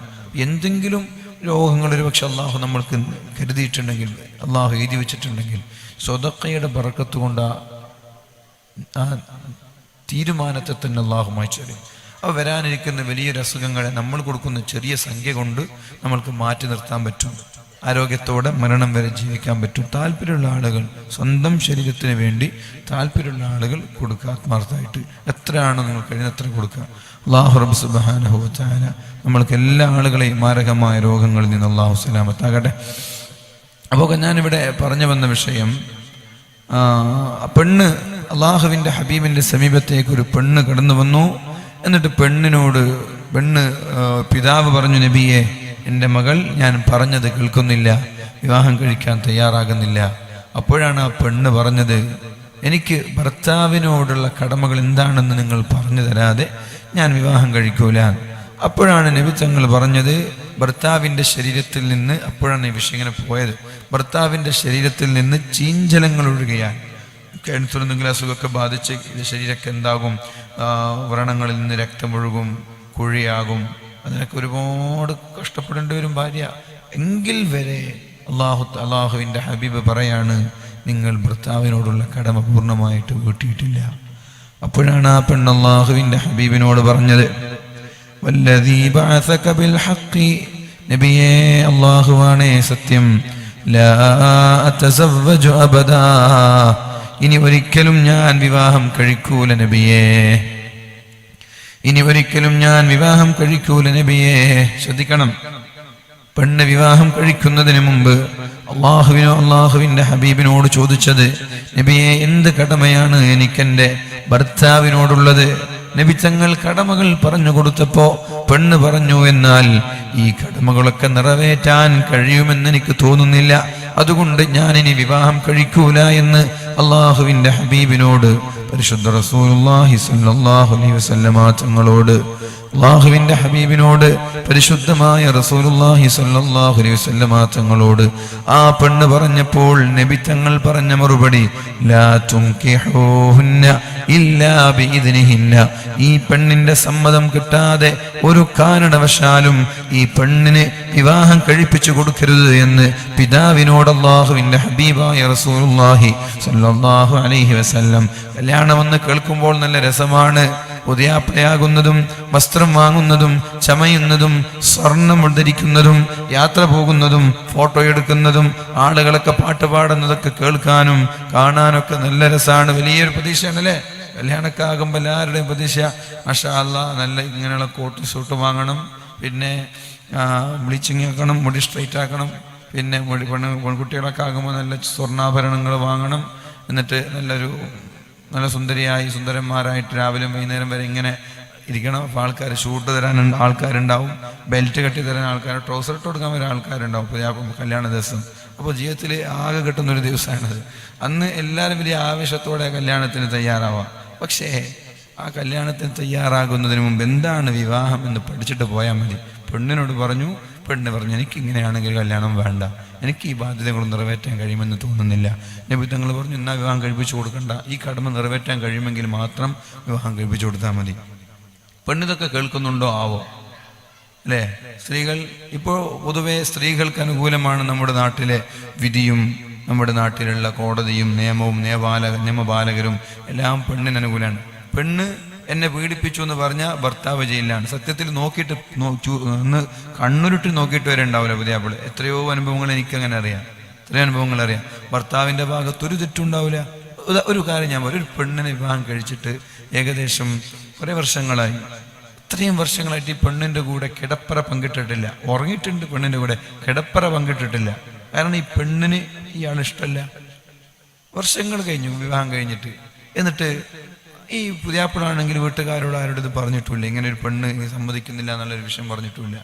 പിന്നെ കുറേ ട്രൈ ആയി, പല സാഹചര്യങ്ങൾക്കൊന്നും പെണ്ണന് സമ്മതിക്കുന്നില്ല. വർഷങ്ങൾക്ക് ശേഷമാണ് വീട്ടുകാരോട് വിഷയം പറയുന്നത്. പിന്നെ തൊലാക്കല്ലാതെ വേറെ വഴിയില്ലല്ലോ. തൊലാക്ക് ചെല്ലുമ്പോൾ പുതിയാപ്പിള നഷ്ടപരിഹാരം കൊടുക്കണമല്ലോ. തൊലാക്ക് ചെല്ലുമ്പോൾ പുതിയാപ്പിള നഷ്ടപരിഹാരം കൊടുക്കണം. അതിൻ്റെ എമൗണ്ട് ചെറിയ എമൗണ്ട് ആണെങ്കിലൊക്കെ ഓക്കെ. ചെറിയ എമൗണ്ട് എന്തിനാ കൊടുക്കും? പുതിയാപ്പിള തെറ്റല്ലല്ലോ, തെറ്റ് പെണ്ണിൻ്റെതല്ലേ. പുതിയാപ്പിള എന്തിനാ ഇതിന് കൊടുക്കേണ്ട ആവശ്യം? പക്ഷേ കോടതിയും നിയമങ്ങളൊക്കെ പെണ്ണിന് അനുകൂലമാണ്. പെണ്ണ് വേണ്ടാന്ന് പറയാം, പുതിയാപ്പിളെ പെണ്ണ് വേണ്ടാന്ന് പറയാം. എന്നിട്ട് പുതിയാപ്പിള ഡിവേഴ്സ് ചെയ്യുന്ന സമയത്ത് പുതിയാപ്പിള തന്നെ 25 ലക്ഷം 100 പവന് ഇതൊക്കെ നഷ്ടപരിഹാരമായിട്ടാണ്. ഇതൊക്കെ പടച്ചോന്റെ കോടതിയിൽ പെണ്ണ് സമാധാനം പറയേണ്ടി വരും. അങ്ങനെ ഇഷ്ടമില്ലാതൊരു പെണ്ണ് തൊലാക്കില്ലാണെങ്കിൽ ആ പെണ്ണ് ഉപ്പയോടും ഉമ്മയോടും പറയണം, ഇത് എനിക്കിഷ്ടമില്ലാഞ്ഞിട്ട് ഞാൻ തൊലാക്കല്ലാണ്, അയാളോട് നഷ്ടപരിഹാരം വാങ്ങിക്കരുതെന്ന്. പുതിയാപ്പിളയുടെ പ്രശ്നത്തിൽ പുതിയാപ്പിള വേണ്ടാന്ന് പറഞ്ഞ് തൊലാക്ക് ചെല്ലാൻ നഷ്ടപരിഹാരം വാങ്ങാവുന്നതാണ്.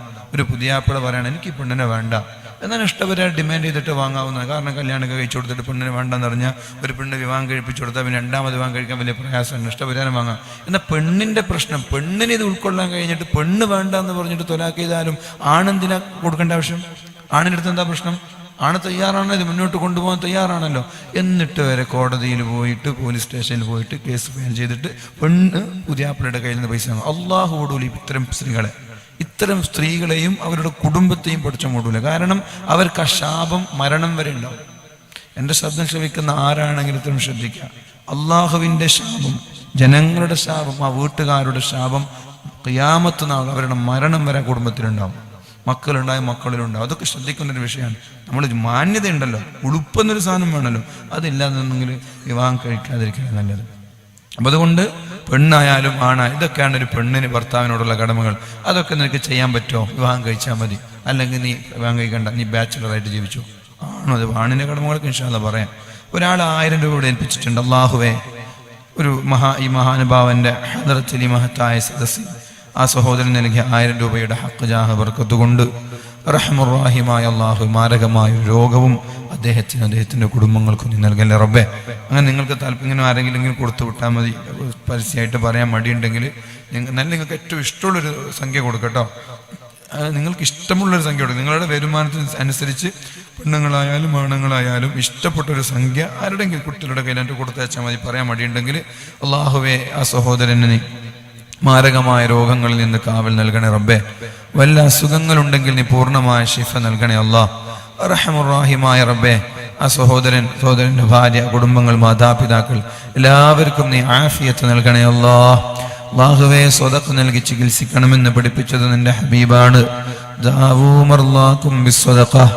രോഗമുണ്ടായാൽ, അസുഖങ്ങളുണ്ടായാൽ രോഗങ്ങളെ സ്വതഖ നൽകി ചികിത്സിക്കണമെന്നാണ് പരിശുദ്ധ റസൂലുള്ളാഹി സ്വല്ലല്ലാഹു അലൈഹി വസല്ലം പഠിപ്പിച്ചത്.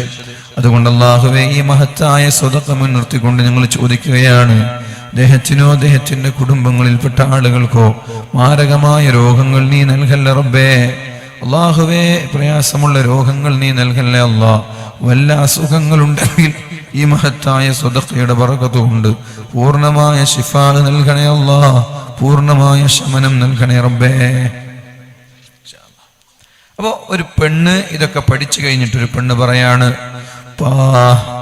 ഭർത്താവിനോടുള്ള കടമകൾ എനിക്ക് വീട്ടാൻ കഴിയുമെന്ന് തോന്നുന്നില്ല, അതുകൊണ്ട് ഞാൻ വിവാഹം കഴിക്കുന്നില്ല എന്ന് പറഞ്ഞാൽ ആ പെണ്ണ് എപ്പോഴാണോ വിവാഹത്തിന് തയ്യാറാകുന്നത് അന്ന് കഴിപ്പിച്ചു കൊടുത്താൽ മതി, അല്ലെങ്കിൽ വിവാഹം കഴിപ്പിച്ചു കൊടുക്കേണ്ടതില്ല. അല്ലാഹുവിന്റെ ഹബീബ് അങ്ങനെയാണ് പറഞ്ഞത്. ഈ പെണ്ണിന് താല്പര്യമില്ലെങ്കിൽ ഈ പെണ്ണിനെ വിവാഹം കഴിപ്പിച്ചു കൊടുക്കരുത് എന്ന് ശഫീഉനാ റസൂലുള്ളാഹി സ്വല്ലല്ലാഹു അലൈഹി വസല്ലം.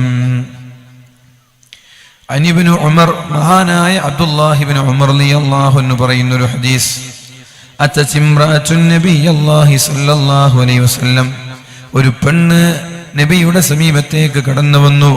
ഫഖാലത്ത് യാ റസൂലല്ലാഹ്, എന്നിട്ട് നബി തങ്ങളോട് ചോദിച്ചു, യാ റസൂലല്ലാഹ്, നബിയേ, മാ ഹഖ്ഖു സൗജി അലാ സൗജതിഹി, ഒരു പെണ്ണിന് ഭർത്താവിനോടുള്ള കടമകൾ എന്തൊക്കെയാണ് നബിയേ? ഒരു പെണ്ണിന് ഭർത്താവിനോടുള്ള കടമകൾ എന്തൊക്കെയാണ് നബിയെ, ഒന്ന് പറഞ്ഞു തരുമോ എന്ന് അല്ലാഹുവിന്റെ ഹബീബിനോട് ചോദിച്ചു.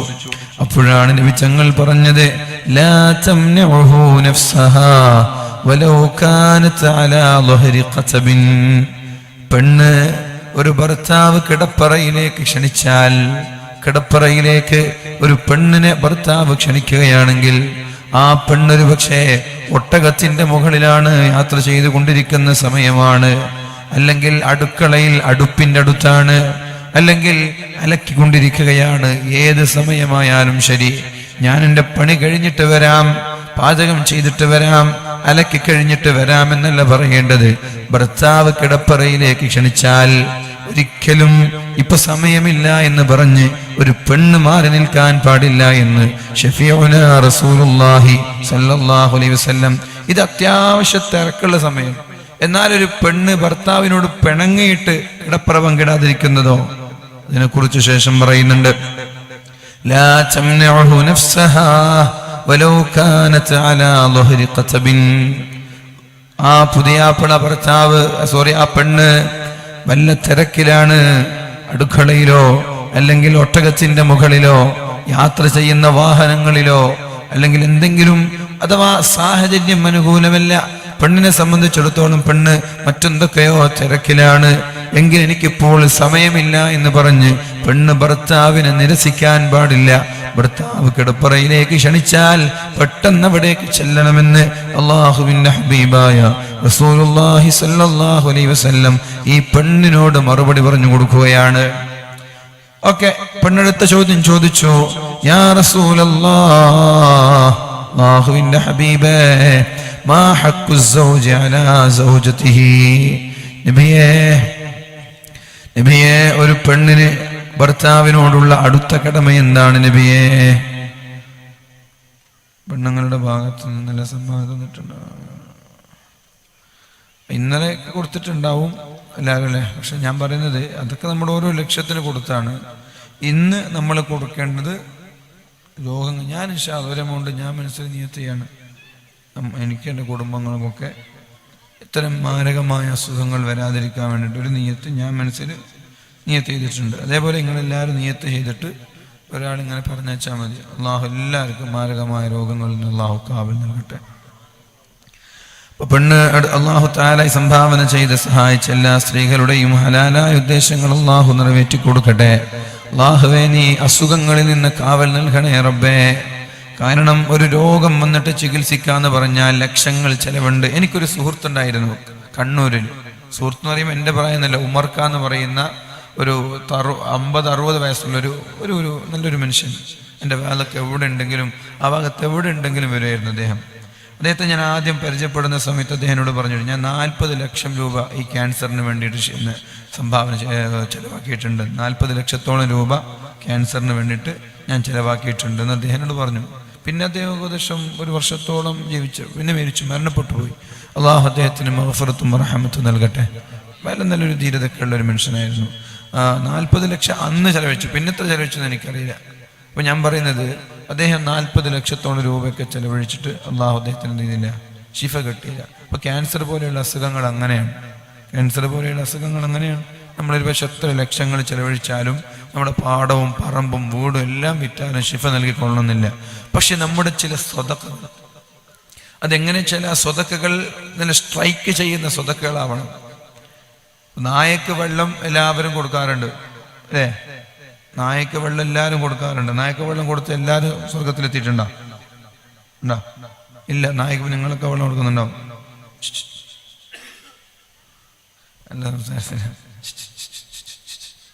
ഹലോ, ഇവിടെ ഉണ്ടോ? നായക്ക് വെള്ളം എല്ലാവരും കൊടുക്കും, നമ്മളൊക്കെ കൊടുക്കുന്നുണ്ടാവും. പക്ഷെ നമ്മളൊക്കെ അതിൻ്റെ പേരിൽ സ്വർഗത്തിലെത്തില്ല. പക്ഷെ ഒരു പെണ്ണ് നായക്ക് വെള്ളം കൊടുത്തതിൻ്റെ പേരിൽ സ്വർഗത്തിലെത്തിയത് ഹദീസിൽ കാണാം. അതെന്തുകൊണ്ടെന്നറിയോ? ഈ നായ ദാഹിച്ച് വലഞ്ഞ് അവശയായി കിണറ്റിന്റെ തൊട്ടടുത്ത് ആരെങ്കിലും വെള്ളം കോരിയ ചെറിയൊരു നനവുണ്ടാവില്ലേ, അതിങ്ങനെ നക്കി തുടക്കണം. ദാഹിച്ചിട്ട് നായ മരണത്തോട് മല്ലിടാണ്. ആ സമയത്താണ് ഈ പെണ്ണൊരു സിമ്പതി തോന്നുന്നത്. പെണ്ണ് വീട്ടിലുള്ള വെള്ളം കൊടുത്തല്ലേ പെണ്ണ് കിണറ്റിലിറങ്ങി എന്നാ പറഞ്ഞത്. കിണറ്റിലിറങ്ങി ഹുഫയിൽ ഷൂവിൽ വെള്ളം നിറച്ചു, തിരിച്ചു വന്നു. പെണ്ണിന്റെ ദാഹമൊക്കെ തീർന്നിട്ട് പെണ്ണിന്റെ ആവശ്യത്തിന് വെള്ളം എടുത്തല്ലേ, നായക്ക് വേണ്ടി വെള്ളം എടുത്താണ്. ഇന്ന് തിരിച്ചു വന്നിട്ട് നായക്ക് വേറെ നിറയെ വെള്ളം കൊടുത്തു. അള്ളാഹ് സ്വർഗത്തിലേക്ക് കൊണ്ടുപോയി. അപ്പൊ ഇതുപോലെ ചില സ്ട്രൈക്ക് ചെയ്യുന്ന സുദഖകൾ, ഞാൻ നേരത്തെ ഇന്തോനേഷ്യയിലെ പെണ്ണിന്റെ കഥ പറഞ്ഞില്ലേ, അള്ളാഹു ശിഫ കൊടുത്തു. അപ്പൊ നമ്മളതുപോലെ ആത്മാർത്ഥമായ ചില സ്വതക്കകൾ നമ്മുടെ ഭാഗത്തു നിന്നുണ്ടാവണം. ആത്മാർത്ഥമായ ചില സംഭാവനകൾ നമ്മുടെ ഭാഗത്തു നിന്നുണ്ടാവണം. ഇൻഷാ അല്ലാഹ്. ഒരു സഹോദരൻ 2000 രൂപ ഏൽപ്പിച്ചിട്ടുണ്ട്. അല്ലാഹു റബ്ബ് സുബ്ഹാനഹു വ തആല അദ്ദേഹത്തിനും കുടുംബത്തിനൊക്കെ അള്ളാഹു പൂർണ്ണമായ ആരോഗ്യം നൽകട്ടെ. അള്ളാഹുവേ, നീ പൂർണ്ണമായ ആരോഗ്യം നൽകണേ അല്ലാഹ്. മാരാരോഗങ്ങളിൽ നിന്ന് നീ കാക്കണേ റബ്ബേ. അള്ളാഹുവേ, മഹത്തായ സ്വതക്കയുടെ ബർക്കത്ത് കൊണ്ട് ഞാൻ ചോദിക്കുന്ന, ഒരിക്കലും സംഘാടകർക്ക് പൈസ ഉണ്ടാക്കാൻ വേണ്ടി ചോദിക്കല്ലേ, സത്യമായിട്ടും പറയണം. സംഘാടകർക്ക് പൈസ ഉണ്ടാക്കാൻ വേണ്ടി ഞാൻ ചോദിക്കലില്ല. ഞാൻ എന്നോട് സംഘാടകർ പറഞ്ഞില്ലെങ്കിലും 2-3 വിഷയങ്ങൾക്ക് വേണ്ടി ഞാൻ എന്നും സ്വതക്ക എല്ലാ ദിവസവും ചോദിക്കാറുണ്ട്. ഒന്ന്, ഈ മാരകമായ രോഗങ്ങൾ വരാതിരിക്കാൻ വേണ്ടിയിട്ട്. 2, നമ്മുടെ മരണപ്പെട്ടു പോയ മാതാപിതാക്കൾക്ക് വേണ്ടിയിട്ട്. എന്നോട് ചില സംഘാടകർ പൈസ വാങ്ങാനൊന്നും പറയില്ല, കാരണം നമ്മൾക്ക് ഈ പിരിവെടുക്കുന്നതിൻ്റെ ഒരു ടെക്നിക്കും ഇല്ല എന്ന് എല്ലാവർക്കും അറിയാം. പിരിവെടുക്കാറില്ല നമ്മളെവിടെയും. പക്ഷെ എന്നാലും മരണപ്പെട്ടു പോയ മാതാപിതാക്കളുണ്ടാവും, അവർക്ക് വേണ്ടിയിട്ട് നമ്മളെപ്പോഴും ദുആ ചെയ്യും. അവർ നമ്മുടെ ദുആ കാത്തുകൊണ്ടേയിരിക്കും. അവർക്ക് ഇന്നിപ്പോൾ അവിടെ നിസ്കരിക്കാനോ ഖുർആനോ ഓതാനോ ഒന്നും കഴിയില്ല, പക്ഷെ മക്കളുടെ ദുആ അവർ കാത്തുകൊണ്ടേയിരിക്കും. മക്കളുടെ സ്വതക്ക കാത്തിരിക്കും, മക്കളുടെ ഖുർആനോത്ത് അവർ കാത്തിരിക്കും. അവർക്ക് നമ്മളല്ലാതെ വേറെ ആരും ദുആ ചെയ്യാനുണ്ടാവില്ല. അപ്പം അതുകൊണ്ട് നമ്മുടെ മാതാപിതാക്കളുടെ ഖബറിടം സ്വർഗീയമാക്കി കൊടുക്കേണ്ട പണി നമ്മളുടേതാണ്, മക്കളുടേതാണ്. അത് നബി തങ്ങൾ പറഞ്ഞിട്ടുണ്ട്. വലതുൻ സ്വാലിഹുൻ യദ്ഉ ലഹു. ദുആ ചെയ്യുന്ന മക്കളുണ്ടെങ്കിൽ മാതാപിതാക്കളുടെ ഖബറിടം രക്ഷപ്പെടുമെന്ന് നബി തങ്ങൾ പഠിപ്പിച്ചിട്ടുണ്ട്. സ്വാലിഹീങ്ങളായ ദുആ ചെയ്യുന്ന മക്കൾ നാട്ടിലുണ്ടെങ്കിൽ മരണപ്പെട്ടു പോയ മാതാപിതാക്കൾ രക്ഷപ്പെടുമെന്ന് ഞാൻ പറഞ്ഞതല്ല, നബി തങ്ങൾ പറഞ്ഞിട്ടുണ്ട്. അവരുടെ ഖബറിടം രക്ഷപ്പെടുമെന്ന്. അപ്പം മരണപ്പെട്ടു പോയ മാതാപിതാക്കളൊക്കെ ഇവിടെ അന്ത്യവിശ്രമം കൊള്ളുന്നുണ്ടാവും. അവരുടെ പേരിൽ നിങ്ങൾക്ക് കഴിയുന്ന നല്ലൊരു സ്വതക്ക അള്ളാഹു അവരുടെ ഖബറിടം വെളിച്ചമാക്കി കൊടുക്കട്ടെ. അതൊക്കെ ചെയ്യണം. നമ്മൾ ചെയ്താലേ നാളെ മരണപ്പെട്ട് കിടക്കുമ്പോൾ നമ്മൾക്ക് വേണ്ടി ആരെങ്കിലും ചെയ്യുള്ളൂ. ഇപ്പൊ ഇന്നല്ല നാളെ ഞാൻ നിങ്ങളൊക്കെ മരണപ്പെടും. 28 വയസ്സായ എത്ര ആളുകൾ മരണപ്പെട്ടിട്ടുണ്ട്. അതേപോലെ 30, 40, 50 വയസ്സായ ഇഷ്ടം പോലെ ആളുകൾ മരണപ്പെട്ടിട്ടുണ്ട്. നമ്മളിന്നിപ്പോൾ വയസ്സ് ഇത്രയേ ആയിട്ടുള്ളൂ, ഇനിയൊരു 30 വർഷം ജീവിക്കാനുണ്ടെന്ന് ആരും വിചാരിക്കേണ്ട. എന്നെക്കാളും ചെറുതും മരിച്ചിട്ടുണ്ട്, എന്നെക്കാളും വലുതും മരിച്ചിട്ടുണ്ട്. ഇപ്പം ഞാൻ എപ്പോഴാണ് മരിക്കാന്ന് ആർക്കും അറിയില്ല. അപ്പോൾ ഞാൻ മരണപ്പെട്ട എനിക്ക് എൻ്റെ മക്കൾ ദുആ ചെയ്യണമെങ്കിൽ എൻ്റെ മാതാപിതാക്കൾക്ക് വേണ്ടിയിട്ട് ഞാൻ കൊടുക്കണം. വഹൽ ജസാഉൽ ഇഹ്സാനി ഇല്ലൽ ഇഹ്സാൻ. നിങ്ങൾ ചെയ്ത നന്മകൾക്ക് അള്ളാഹു പ്രതിഫലം തരുന്ന നന്മ മാത്രമാണ്.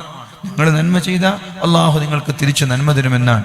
അതുകൊണ്ട് നിങ്ങൾ ഇവിടെ കൂടിയിരിക്കുന്ന സഹോദരന്മാരോടൊക്കെ പറയാണ്, ഒന്നുകിൽ മാറാരോഗങ്ങൾ വരാതിരിക്കാൻ, അല്ലെങ്കിൽ മരണപ്പെട്ടു പോയ മാതാപിതാക്കൾക്ക് വേണ്ടിയിട്ട് എന്തെങ്കിലും ഒരു സ്വതക്ക ചെയ്ത് ദുആ ചെയ്യിപ്പിക്കണം. അവരുടെ ഖബറിടം വെളിച്ചമാവട്ടെ. അവരുടെ ഖബറിടത്തിലേക്ക് അള്ളാഹു സ്വർഗീയ കവാടങ്ങൾ തുറന്നു കൊടുക്കട്ടെ. നമ്മുടെ സ്വതക്കകൾ കൊണ്ട് നമ്മൾക്കതിന് സാധിക്കും. അത് സാധിക്കും എന്നുള്ളത് കൊണ്ടല്ലേ നബി തങ്ങൾ മക്കളോട് ദുആ ചെയ്യാൻ പറഞ്ഞത്. മക്കളോട് കിണർ കുഴിക്കാൻ പറഞ്ഞിട്ടില്ലേ നബി തങ്ങൾ? ഞാൻ മരണപ്പെട്ടു പോയ മാതാപിതാക്കൾക്ക് വേണ്ടി എന്ത് ചെയ്യണമെന്ന് ചോദിച്ചപ്പോൾ കിണർ കുഴിച്ചു കൊടുക്കുമെന്ന് പറഞ്ഞു. എന്താ നേട്ടം കിണർ കുഴിച്ചു കൊടുത്താൽ? ഖിയാമത്ത് നാൾ വരെ കിണറിൽ വെള്ളം ഉണ്ടാവും. അപ്പോൾ അതിൽ നിന്ന് ഖിയാമത്ത് നാൾ വരെ ആളുകൾ വെള്ളം കോരി കുടിക്കും. ഓരോ ആളുകൾ ഒരു ഗ്ലാസ് വെള്ളം കുടിച്ചാൽ അതിൻ്റെ പ്രതിഫലം ഖബറിലേക്ക് എത്തും. ഉപ്പ രക്ഷപ്പെടും. ഇതുപോലെയുള്ള സ്വതക്കുകളൊക്കെ നമ്മൾ എന്ത് ചെയ്യുക? മരണപ്പെട്ടു പോയ മാതാപിതാക്കൾക്ക് ചെയ്യുക. രോഗങ്ങൾ വരാതിരിക്കാൻ വേണ്ടി നമ്മുടെ ശരീരത്തിലേക്ക് ചെയ്യുക. അല്ലാഹു റബ്ബ് സുബ്ഹാനഹു വ തആല ഒരു സംഭാവന ചെയ്ത സുഹൃത്ത് 2000 രൂപ. അല്ലാഹുവേ, മാരകമായ രോഗങ്ങളിൽ നിന്ന് നീ കാക്കണേ റബ്ബേ. അർഹമുർ റഹീമായ അല്ലാഹുവേ, മാരകമായ സുഖങ്ങളിൽ നിന്ന് നീ കാവൽ നൽകണേ റബ്ബേ. അദ്ദേഹത്തിനും കുടുംബങ്ങൾക്കും നീ ആഫിയത്തും ഇസ്സത്തും പ്രദാനം ചെയ്യണേ റബ്ബേ.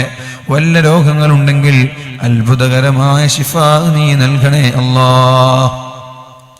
രണ്ടാമത്തെ കടമ എന്താണെന്ന് പെണ്ണ് അള്ളാഹുവിന്റെ ഹബീബിനോട് ചോദിക്കുന്നുണ്ട്. മാ ഹഖ്ഖു സൗജി അലാ സൗജതിഹി. നബിയേ, ഒരു പെണ്ണിന് ഭർത്താവിനോടുള്ള അടുത്ത കടമ എന്താണ്? നബി തങ്ങൾ പറഞ്ഞു കൊടുത്തു, ലാ തസദ്ദഖു ബിശൈഇൻ മിൻ ബൈതിഹി ഇല്ലാ ബിഇദ്നിഹി. ലാ തസദ്ദഖു ബിശൈഇൻ മിൻ ബൈതിഹി ഇല്ലാ ബിഇദ്നിഹി. ഭർത്താവിന്റെ സമ്പത്ത് ഭർത്താവിന്റെ സമ്മതമില്ലാതെ പെണ്ണ് സ്വതക്ക ചെയ്യാൻ പാടില്ല.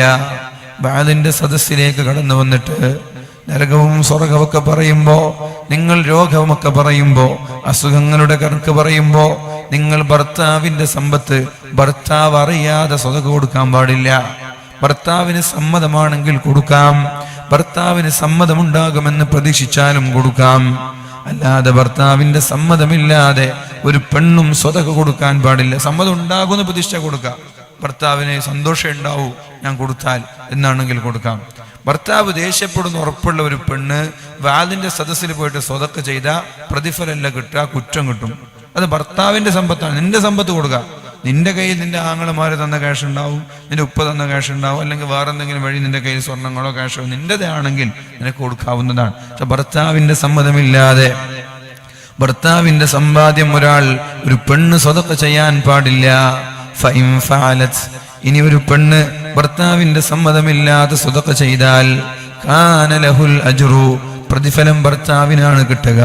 വഅലൈഹൽ വിസ്റു, പെണ്ണിന് കുറ്റം കിട്ടുമെന്ന്, പെണ്ണിന് ശിക്ഷ കിട്ടുമെന്ന് ഷഫീഉനാ റസൂലുള്ളാഹി. കാരണം എന്തറിയോ? വാതിന് പോകുമ്പോൾ സ്വർണ്ണങ്ങളൊക്കെ അയച്ചു വെച്ചിട്ട് പോകണമെന്ന് പറയുന്നൊരു കാലാണ്. കാരണം നമ്മൾ വാതിന് നല്ലോണം സോപ്പിടും പെണ്ണുങ്ങളെ, ഓരോന്ന് പറഞ്ഞിട്ട് പെണ്ണുങ്ങളെ കരയിക്കും. ഈ കരയുമ്പോൾ നിരക്കൊക്കെ നേരെ മുന്നിൽ കാണുമ്പോൾ കയ്യിലുള്ള പവൻ അങ്ങോട്ട് ഊരി കൊടുക്കും. സ്വന്തം വീട്ടിൽ കഞ്ഞി കുടിക്കാനുള്ള വക ഉണ്ടാവില്ല. ആ ഭർത്താവ് കഷ്ടപ്പെട്ട് നാട് നീളെ പണിയെടുത്ത് മുറിയെ ജോലി എടുത്തിട്ട് കഷ്ടപ്പെട്ടിട്ട് വീട് പോറ്റുമ്പോൾ പെണ്ണിങ്ങനെ കഴിഞ്ഞിട്ട് പള്ളിക്കെന്ന് പറഞ്ഞിട്ട് 6 പവൻ 5 പവനൊക്കെ ഭാര്യക്ക് കൊടുക്കും. സത്യത്തിൽ ഭർത്താവിൻ്റെ കഷ്ടപ്പാട് പെണ്ണെടുന്നുണ്ടാവും. അതുകൊണ്ട് ഭർത്താവിൻ്റെ സമ്മതമുണ്ടെങ്കിൽ, ഭർത്താവിൻ്റെ സമ്മതമുണ്ടാകുമെന്ന പ്രതീക്ഷയുണ്ടെങ്കിൽ മാത്രമേ നിങ്ങൾ സ്വതം കൊടുക്കാൻ പാടുള്ളൂ. കാരണം നിങ്ങൾക്ക് അധ്വാനത്തിൻ്റെ വില അറിയില്ല, പൈസയുടെ വില പെണ്ണിനറിയില്ല, അത് ആണിനെ അറിയൂ. ക്യാഷിൻ്റെ വില, പൈസയുടെ വില, അധ്വാനത്തിൻ്റെ വില, വിയർപ്പിൻ്റെ വില. നിങ്ങൾക്ക് എന്താ 1 ലക്ഷം കൊടുത്താൽ, എന്തൊരു 10,000 കൊടുത്താൽ ചോദിക്കുക. ആ 10,000 ഉണ്ടാക്കാനുള്ള പ്രയാസം ആണിനെ അറിയുള്ളൂ.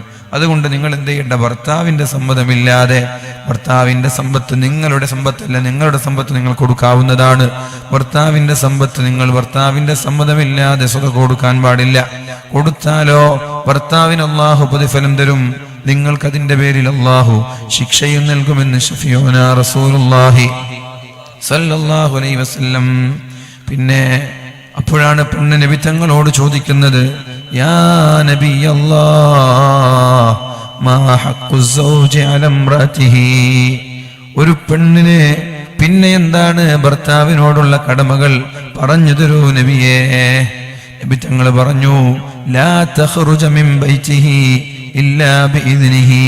പെണ്ണേ, ഭർത്താവിന്റെ സമ്മതമില്ലാതെ ഒരു കാരണവശാലും വീടിന്റെ പുറത്തിറങ്ങാൻ പാടില്ല. ഭർത്താവിന്റെ സമ്മതമില്ലാതെ ഒരു പെണ്ണും പുറത്തിറങ്ങാൻ പാടില്ല. സമ്മതം ചോദിച്ചിട്ടേ പുറത്തിറങ്ങാൻ പാടുള്ളൂ. നിങ്ങളുടെ ആര് മരണപ്പെട്ടാലും ശരി, ഷോപ്പിങ്ങിന് പോവാണെങ്കിലും ശരി, കല്യാണത്തിന് പോവാണെങ്കിലും ശരി, എവിടെയൊക്കെ വാലിന്റെ സദസ്സാണെങ്കിലും ശരി, ഗൾഫിലാണ് ഭർത്താവ്, വിളിച്ചിട്ട് സമ്മതം കിട്ടാതെ വീട്ടിൽ നിന്നിറങ്ങുന്നത് ഒരിക്കലും അനുവദിച്ചു കൊടുക്കുന്ന പ്രശ്നമല്ല, പാടില്ല എന്നാണ് നബി തങ്ങൾ പറഞ്ഞത്. പിന്നെ എങ്ങനെ പെണ്ണെ വാലിന് വരും? വാലുണ്ടെങ്കിൽ ഭർത്താവിനോട് സമ്മതം ചോദിക്കണം. ഇതൊക്കെ ലാഘവത്തോടെ കാണുകയാണോ? ഇതൊക്കെ നിസ്സാരമായി കാണുകയാണോ? ഭർത്താവിന്റെ സമ്മതമില്ലാതെ ഒരു കാരണവശാലും ഒരു പെണ്ണ് പുറത്തിറങ്ങരുത്. ഇത് ചില ആളുകൾക്ക് ഇഷ്ടപ്പെടൂല. ഇന്നത്തെ ഫെമിനിസ്റ്റുകൾക്ക്, സ്ത്രീവാദികൾക്ക് ഒരു പക്ഷേ ഇതൊന്നും ഇഷ്ടപ്പെട്ടു എന്ന് വരില്ല. പക്ഷെ ഈ തീരുമാനം ഇസ്ലാമിൻ്റെതാണ്. നിയമം ലോകം അല്ലാഹുവിൻ്റെതാണ്. നിയമം അല്ലാഹുവിൻ്റെതാണ്. നിയമം പഠിപ്പിക്കുന്നതും അറിയിക്കുന്നതും ഇറക്കിത്തരുന്നതും അല്ലാഹുവാണ്. സൃഷ്ടികളായ നമ്മൾ സൃഷ്ടാവിനെ വഴിപ്പെടേണ്ടവരാണ്. അല്ലാഹുവാണ് നമ്മെ സൃഷ്ടിച്ചത്. അപ്പൊ നമ്മൾക്ക് ഏറ്റവും ഖൈറായ തീരുമാനങ്ങളെ അല്ലാഹു ലോകത്തോട് പഠിപ്പിച്ചു തന്നിട്ടുള്ളൂ. അല്ലാഹുവാണ് നമ്മെ സൃഷ്ടിച്ചത്.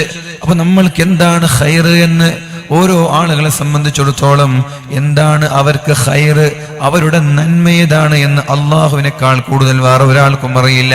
ഒരു പെണ്ണിന്റെ നന്മയെന്ത്, പെണ്ണിന് എന്താണ് ഖൈർ എന്ന് കൂടുതൽ അറിയുന്നത് അല്ലാഹുവിനാണ്. ഫെമിനിസ്റ്റുകൾക്കല്ല, സ്ത്രീവാദികൾക്കല്ല, ലിബറൽ വാദികൾക്കല്ല.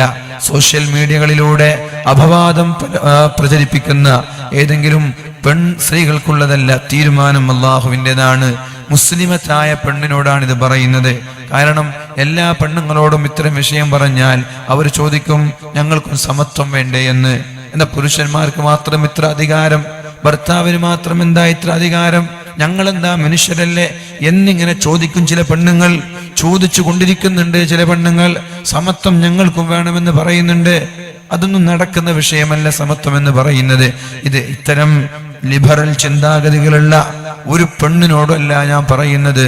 അവർക്ക് ഇഷ്ടമുള്ളതുപോലെ ജീവിക്കാം. പക്ഷേ ഒരു മുസ്ലിമത്തായ പെണ്ണ് അള്ളാഹുവിനെ പേടിയുണ്ടെങ്കിൽ ഇങ്ങനെ ചെയ്യണം. അള്ളാഹുവിനെ പേടിയില്ലേ, തോന്നിയതുപോലെ നടന്നോ, ആരും ചോദിക്കാൻ വരുന്നില്ല, ആരും അന്വേഷിക്കാൻ വരുന്നില്ല, ആരും ഉപദേശിക്കാൻ വരികയുമില്ല. അള്ളാഹുവിനെ പേടിയുള്ള പെണ്ണുങ്ങളോട് മാത്രമാണ് ഇത് പറയുന്നത്. ഇത് പറയേണ്ടി വരുന്നത് നമ്മുടെ ഇത്തരം വാലുകളൊക്കെയാണ് പെണ്ണെ ക്ലിപ്പുകളാക്കുക. ഓരോ ആളുകൾക്ക് ഇഷ്ടമുള്ളത് ഓരോ ആളുകൾ ക്ലിപ്പാക്കും. 2 മണിക്കൂറിന്റെ വാലിൽ ഓരോ ആളുകൾക്ക് ഇഷ്ടമുള്ളത് ഓരോ ആളുകൾ ക്ലിപ്പാക്കും. അപ്പോൾ അതിൽ ചില രാഷ്ട്രീയ പാർട്ടിയെ കുറിച്ച് പറഞ്ഞിട്ടുണ്ടാവും, ചില സംഘടനയെ കുറിച്ച് പറഞ്ഞിട്ടുണ്ടാവും. അപ്പോൾ ഇന്നാലിന്ന സംഘടന അവർക്ക് ഇഷ്ടപ്പെട്ടത് ക്ലിപ്പാക്കും, രാഷ്ട്രീയക്കാർ അവർക്ക് ഇഷ്ടപ്പെട്ടത് ക്ലിപ്പാക്കും. എന്നിട്ട് അവരത് ഫേസ്ബുക്കിൽ ഓടിക്കും. അവരുടെ കാര്യലാഭത്തിന് വേണ്ടിയിട്ടാണ് ചെയ്യുക. അത് വേറെ ഏതെങ്കിലും സംഘടനക്കാർ നമ്മോട് തെറ്റിയിട്ട് കാര്യമുണ്ടോ? അവർക്ക് അനുകൂലമായത് വേറെ ഭാഗത്തുണ്ടാവും.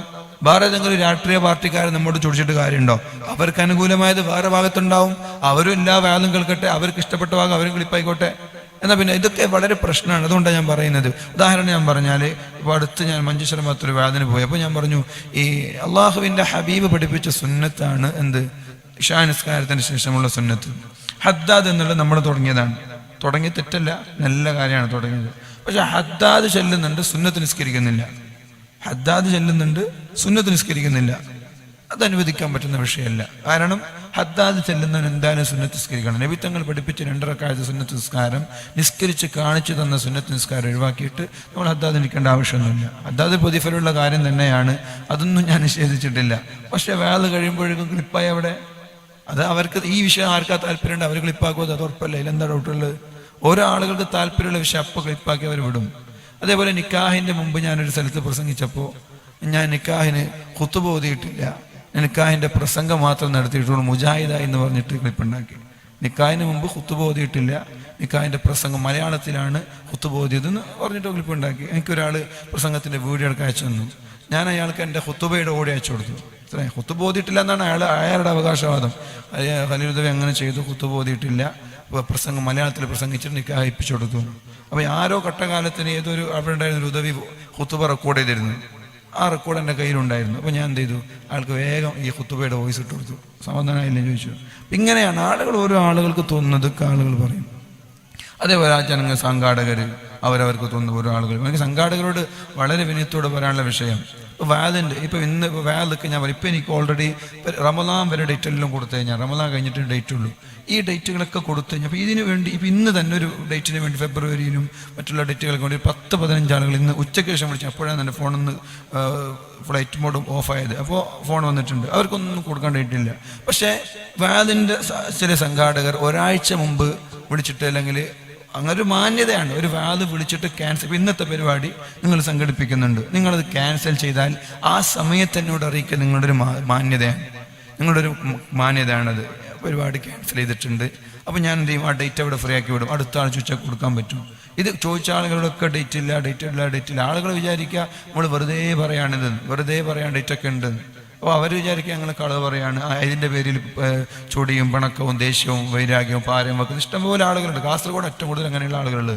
അപ്പോൾ അതുകൊണ്ട് പിന്നെ അങ്ങനെ എന്ത് ചെയ്യും, നമ്മുടെ ഡേറ്റ് അങ്ങനെ ബാക്കി അത് ഞാൻ നാളെയാണ് വേദെങ്കിൽ ഞാൻ ഇന്ന് വിളിച്ചു ചോദിക്കും, വേദ നാളെ ഉണ്ടോ ഉസ്താദ്, അത് ക്യാൻസൽ ചെയ്തു ഉസ്താദ് എന്ന് പറയും. നാളെ ഞാൻ അങ്ങോട്ട് വിളിക്കും, ഇങ്ങോട്ടല്ല, ഞാൻ അങ്ങോട്ട് വിളിക്കും. ഡിസംബറിൽ 5 വേദകളാണ് അങ്ങനെ ക്യാൻസൽ ചെയ്തത്. ഡിസംബറിൻ്റെ ഫുള്ളായിരുന്നു, 5 വേദകൾ അങ്ങനെ. എനിക്ക് ക്യാൻസൽ ചെയ്യുന്ന സന്തോഷമാണ്, കാരണം ഒരു ഫ്രീ കിട്ടുന്നൊരു സന്തോഷമാണ്, ചൊടിയൊന്നുമില്ല. പക്ഷെ പ്രശ്നം എന്താണെന്ന് വെച്ചാൽ ഇങ്ങോട്ട് നേരത്തെ അറിയിക്കണം. നമ്മൾ കുറേ കഴിഞ്ഞിട്ട് അവരെ നാളെ വിളിക്കുമ്പോൾ ഞാൻ വിളിക്കുകയാണ്, നാളെ വേദുണ്ടോ, പുറത്തങ്ങനെ ചോദിക്കും, വേദ ക്യാൻസൽ ആയിട്ടുണ്ട് ഉസ്താദ്. അപ്പോൾ അതൊരു മോശമല്ലേ? എന്നാൽ ഞാൻ ചോദിക്കട്ടെ, ഇപ്പം ഇന്നത്തെ പരിപാടി ഞാൻ മറ്റേ വിളിച്ചു ഞാൻ വരുന്നില്ല എന്ന് പറഞ്ഞാൽ നിങ്ങൾക്ക് എത്രത്തോളം വിഷമമുണ്ട്? നിങ്ങൾ എന്നെ വെറുതെ വിടുമോ? ഞാൻ ഈ ശബ്ദമില്ലാഞ്ഞിട്ട് വരെ ഞാൻ വരുന്നത് എന്തിനാ? അവർ ഏറ്റെടുത്തൊരു പരിപാടിയാണല്ലോ, അങ്ങനെ സംഘടിപ്പിക്കുക, വരാതിരിക്കുന്നത് മോശമല്ലേ? ഞാൻ ഇന്ന് വന്ന് എനിക്ക് ശാരീരികമായ അസുഖമുള്ളത് കൊണ്ടാണ് കഴിയില്ല എന്ന് പറഞ്ഞത്, എന്നിട്ടും നമ്മൾ കഷ്ടപ്പെട്ട് വരുന്നുണ്ട്. ഇപ്പം നാളത്തെ അവരോട് ഞാൻ പറഞ്ഞിട്ട് എനിക്ക് ശബ്ദമില്ല വരാൻ, അവർ വിട്ടുതരില്ല. എനിക്കറിയാം സംഘാടകരൊന്നും വിട്ടുതരില്ല. മരണപ്പെട്ട മയ്യത്തടക്കം സ്റ്റേജിൽ വെച്ചിട്ട് 5 മിനിറ്റ് വെച്ച് കൊണ്ടുപോകാൻ പറയും. അതാണ് സംഘാടകരുടെ അവസ്ഥ. തമാശ ഒന്നുമല്ല. എൻ്റെ ചെവി ഓപ്പറേഷൻ ചെയ്തിട്ട് 2 വർഷം മുമ്പ് ചെവി ഓപ്പറേഷൻ ചെയ്തിട്ട് വലിയൊരു ബാൻഡേജ് വെച്ചിരുന്നു. ബാൻഡേജ് വെച്ച് എൻ്റെ ഒരു 3-ാം തീയതി ഏതോ ഒരു ദിവസം വാലുണ്ട്. അപ്പോൾ സംഘാടകരോട് ഞാൻ പറഞ്ഞു, ചെവി ഓപ്പറേഷൻ ചെയ്തിട്ടുണ്ട്, വാല് എനിക്ക് വരാൻ പറ്റില്ല. അവർ പറഞ്ഞാൽ പറ്റൂല, പ്രശ്നമാവും, നിങ്ങൾ എന്തായാലും വന്നിട്ടൊരു അരമണിക്കൂറെങ്കിലും സ്റ്റേജിൽ ഇരിക്കണം എന്ന് പറഞ്ഞിട്ടുണ്ട്. ചെവി ഓപ്പറേഷൻ ചെയ്തിട്ട് ഞാൻ വീട്ടിലിരിക്കുകയാണ്. ചെവി ഇത്ര വലിയൊരു ബാൻഡേജ് വെച്ച് ചെവിയാണ്, പറ്റൂല, നിങ്ങൾ എന്തായാലും ഇവിടെ പ്രശ്നമാവും, മറ്റേതാവും മറിച്ചത്, നിങ്ങൾ അരമണിക്കൂറെങ്കിലും വരണം. ഞാൻ അവരോട് ചോദിച്ച ചോദ്യമാണ്, ഞാൻ ഇന്ന് മരിച്ച എൻ്റെ മയ്യത്ത് കൊണ്ടുവരാൻ നിങ്ങൾ പറയുക അവരോടൊന്ന്. ഞാൻ ഫോട്ടോ അയച്ചു കൊടുത്തു, ചെവിയുടെ ഓപ്പറേഷൻ ചെയ്ത് ഇവിടെ ഫോട്ടോ. എന്നിട്ടാണ് പരിപാടി അവർ മാറ്റി വീണ്ടും 2 മാസം കഴിഞ്ഞിട്ട് പരിപാടി സംഘടിപ്പിക്കുക. ഇതാണ് സംഘാടകരുടെ അവസ്ഥ. നമ്മൾക്കൊരു അവകാശം ക്യാൻസൽ, നമ്മളെപ്പോഴും ക്യാൻസലാക്കിയ അപ്പോഴേക്ക് എന്തൊക്കെയോ വിവാദങ്ങൾ. എനിക്കറിയാം, എൻ്റെ ഈ വാട്സപ്പിലൊക്കെ എത്രയോ സംഘാടകരുടെ തോന്നിയാസങ്ങളൊക്കെ ഇഷ്ടംപോലെ ഉണ്ട്. വേദ ക്യാൻസലാക്കുമ്പോൾ അവർ തോന്നിയാസം പറയും. വേദന വിളിക്കുന്ന ആ ഒരു സ്വഭാവം ഡേറ്റ് കൊടുത്തതിന് ശേഷം സംഘാടകർക്ക് ഉണ്ടാവാറില്ല. എന്നാൽ നല്ല സംഘാടകർ ഇഷ്ടം പോലെ ഉണ്ട്, വേദ കഴിഞ്ഞാലും ഉണ്ടാവാറില്ല. അപ്പോൾ ഞാനിതെൻ്റെ ശബ്ദം ശ്രവിക്കുന്നവരോട് പറയും, നമ്മൾക്ക് എന്തെങ്കിലും അസൗകര്യങ്ങളുണ്ടാവും. എപ്പോഴും 2 മാസം ഏപ്രിൽ മാസത്തിൽ ഏറ്റെടുത്തൊരു വാല് ഇന്ന് ഫ്രീ ആണെന്ന് പറഞ്ഞ് നമ്മൾ കൊടുക്കുകയാണ്. പക്ഷെ 4 മാസം കഴിഞ്ഞിട്ട് നമ്മൾക്ക് അപ്പോൾ ഡേറ്റ് ഉണ്ടാവും, കൊടുത്ത ഡേറ്റ് തന്നെയാണ്. എന്തെങ്കിലും ഒരു അസൗകര്യം നമ്മൾക്ക് ഉണ്ടാവില്ലേ? ചിലപ്പോൾ എക്സാമുകൾ ഉണ്ടാവുക, കുടുംബത്തിൽ വല്ല ആവശ്യങ്ങളുണ്ടാവുക, ഹോസ്പിറ്റൽ കേസുകൾ ഉണ്ടാവുക. അപ്പോൾ ഒഴിവാക്കണം എന്ന് പറഞ്ഞാൽ ഒഴിവാക്കാനുള്ളൊരു മാന്യത കാണിക്കണ്ടേ? ഞാൻ ആരോട് ചോദിച്ചാലും ഡേറ്റ് എനിക്ക് ഒഴിവാക്കി തരണം എന്ന് അവരോട് പറയും. അവർ ഓക്കെ എന്ന് പറഞ്ഞാൽ മാത്രമേ എന്താവും ഞാൻ അവിടെ പോവാതിരിക്കാറുള്ളൂ. ഓക്കെ എന്ന് വരണമെന്ന് വാശി പിടിച്ചാൽ പോവാറാണ് പതിവ്, വരണമെന്ന് വാശി പിടിച്ചാൽ. അതുകൊണ്ട് നമ്മൾ കാണിക്കുന്ന ഒരു മര്യാദ ഉണ്ട്, അവർ മര്യാദ സംഘാടനം കാണിക്കും. അത്യാവശ്യ ഘട്ടങ്ങളിലൊക്കെ ഡേറ്റ് കൊടുത്ത നിർബന്ധമായിട്ട് വന്നേ പറ്റുമെന്നുള്ള വാശി പിടിക്കരുത് ദയവ് ചെയ്തിട്ട്. അത് നിങ്ങൾ കഴിയുമെങ്കിൽ ആ സൗകര്യം ഉണ്ടെങ്കിൽ വേറെ ആൾ വിളിച്ചാൽ മതി. നമ്മൾക്ക് ഇനി ഏതെങ്കിലും വർഷത്തിലൊക്കെ പ്രസംഗിക്കാമല്ലോ. ഇത് ശബ്ദമില്ലാത്ത സമയത്തൊക്കെ പ്രത്യേകം പിന്നെ എല്ലാ ദിവസവും പ്രസംഗിച്ച ഈ ശബ്ദം ശരിയാവില്ല. ഒരാഴ്ചയെങ്കിലും വിശ്രമിക്കാതെ ശബ്ദം ശരിയാവില്ല. അത് നിങ്ങൾ സഹകരിച്ചാലും നടക്കുള്ളൂ ഇൻഷാ അല്ലാഹ്. അല്ലാഹു റബ്ബ് സുബ്ഹാനഹു വ തആല നമ്മുടെ എല്ലാ കാര്യങ്ങളും ഖൈറിലും റാഹത്തിനും ബർക്കത്തിനാക്കി തരട്ടെ. അപ്പോൾ നബി സല്ലല്ലാഹു അലൈഹി വസല്ലം തങ്ങളോട് പെണ്ണ് അടുത്തതായി ചോദിച്ചത് ഇനി എനിക്ക് പെണ്ണിന്റെ ഭർത്താവിനോടുള്ള കടമകൾ എന്തൊക്കെയാണെന്നാണ്. അപ്പോൾ നബി തങ്ങൾ പറഞ്ഞു ലാ തഖറുജ മിൻ ബൈതിഹി ഇല്ലാ ബിഇദ്നിഹി. ഭർത്താവിന്റെ സമ്മതമില്ലാതെ ഒരു പെണ്ണ് ഒരു കാരണവശാലും വീട്ടിൽ നിന്ന് പുറത്തിറങ്ങരുത്. അപ്പൊ അയൽവാസിയുടെ വീട് തൊട്ടപ്പുറത്ത് തന്നെ അയൽവാസി ഉണ്ടാവും. അതും നിങ്ങൾ ഭർത്താവിനോട് പറയണം, ഞാൻ അപ്പം അടുക്കടെ പോവാറുണ്ട്. അതാണ് ഒരു പെണ്ണിന്റെ കടമ. ഇതാണ്. ഇതൊക്കെ ചെയ്യാൻ കഴിയില്ലെങ്കിൽ കല്യാണം കഴിക്കണ്ട എന്ന് തന്നെയാണ് ഇസ്ലാമിന്റെ വിധി. ചെയ്യാൻ കഴിയെങ്കിൽ മാത്രം ചെയ്താൽ മതി. അത് ആണ് വലുത് പെണ്ണ് ചെറുതൊന്നുമല്ല. പെണ്ണിന് പെണ്ണിൻ്റെതായ ചില സ്വഭാവവും ശരീരപ്രകൃതിയൊക്കെ ഉണ്ടാവും. ആണിന് ആണിൻ്റെതായതായിരിക്കും. രണ്ടാളുകളും പരസ്പരം വ്യത്യാസമാണ്. പക്ഷെ ദീൻ അള്ളാഹുവാണ് പഠിപ്പിക്കുന്നത്. അത് അംഗീകരിക്കൽ നമ്മുടെ ബാധ്യതയാണ് മുസ്ലിമീങ്ങളാണെങ്കിൽ. ഇനി ഒരു പെണ്ണ് ഭർത്താവിന്റെ സമ്മതമില്ലാതെ പുറത്തിറങ്ങി ടൗണിലേക്ക് ഇറങ്ങി വാതിനിറങ്ങി കുടുംബക്കാരുടെ വീട്ടിലേക്ക് ഇറങ്ങി സ്വന്തം വീട്ടിലേക്ക് അഥവാ പെണ്ണിന്റെ ഉപ്പയുടെ വീട്ടിലേക്ക് ഉമ്മയുടെ വീട്ടിലേക്ക് ഭർത്താവിന്റെ സമ്മതമില്ലാതെ ഒരു പെണ്ണിറങ്ങിപ്പോയാൽ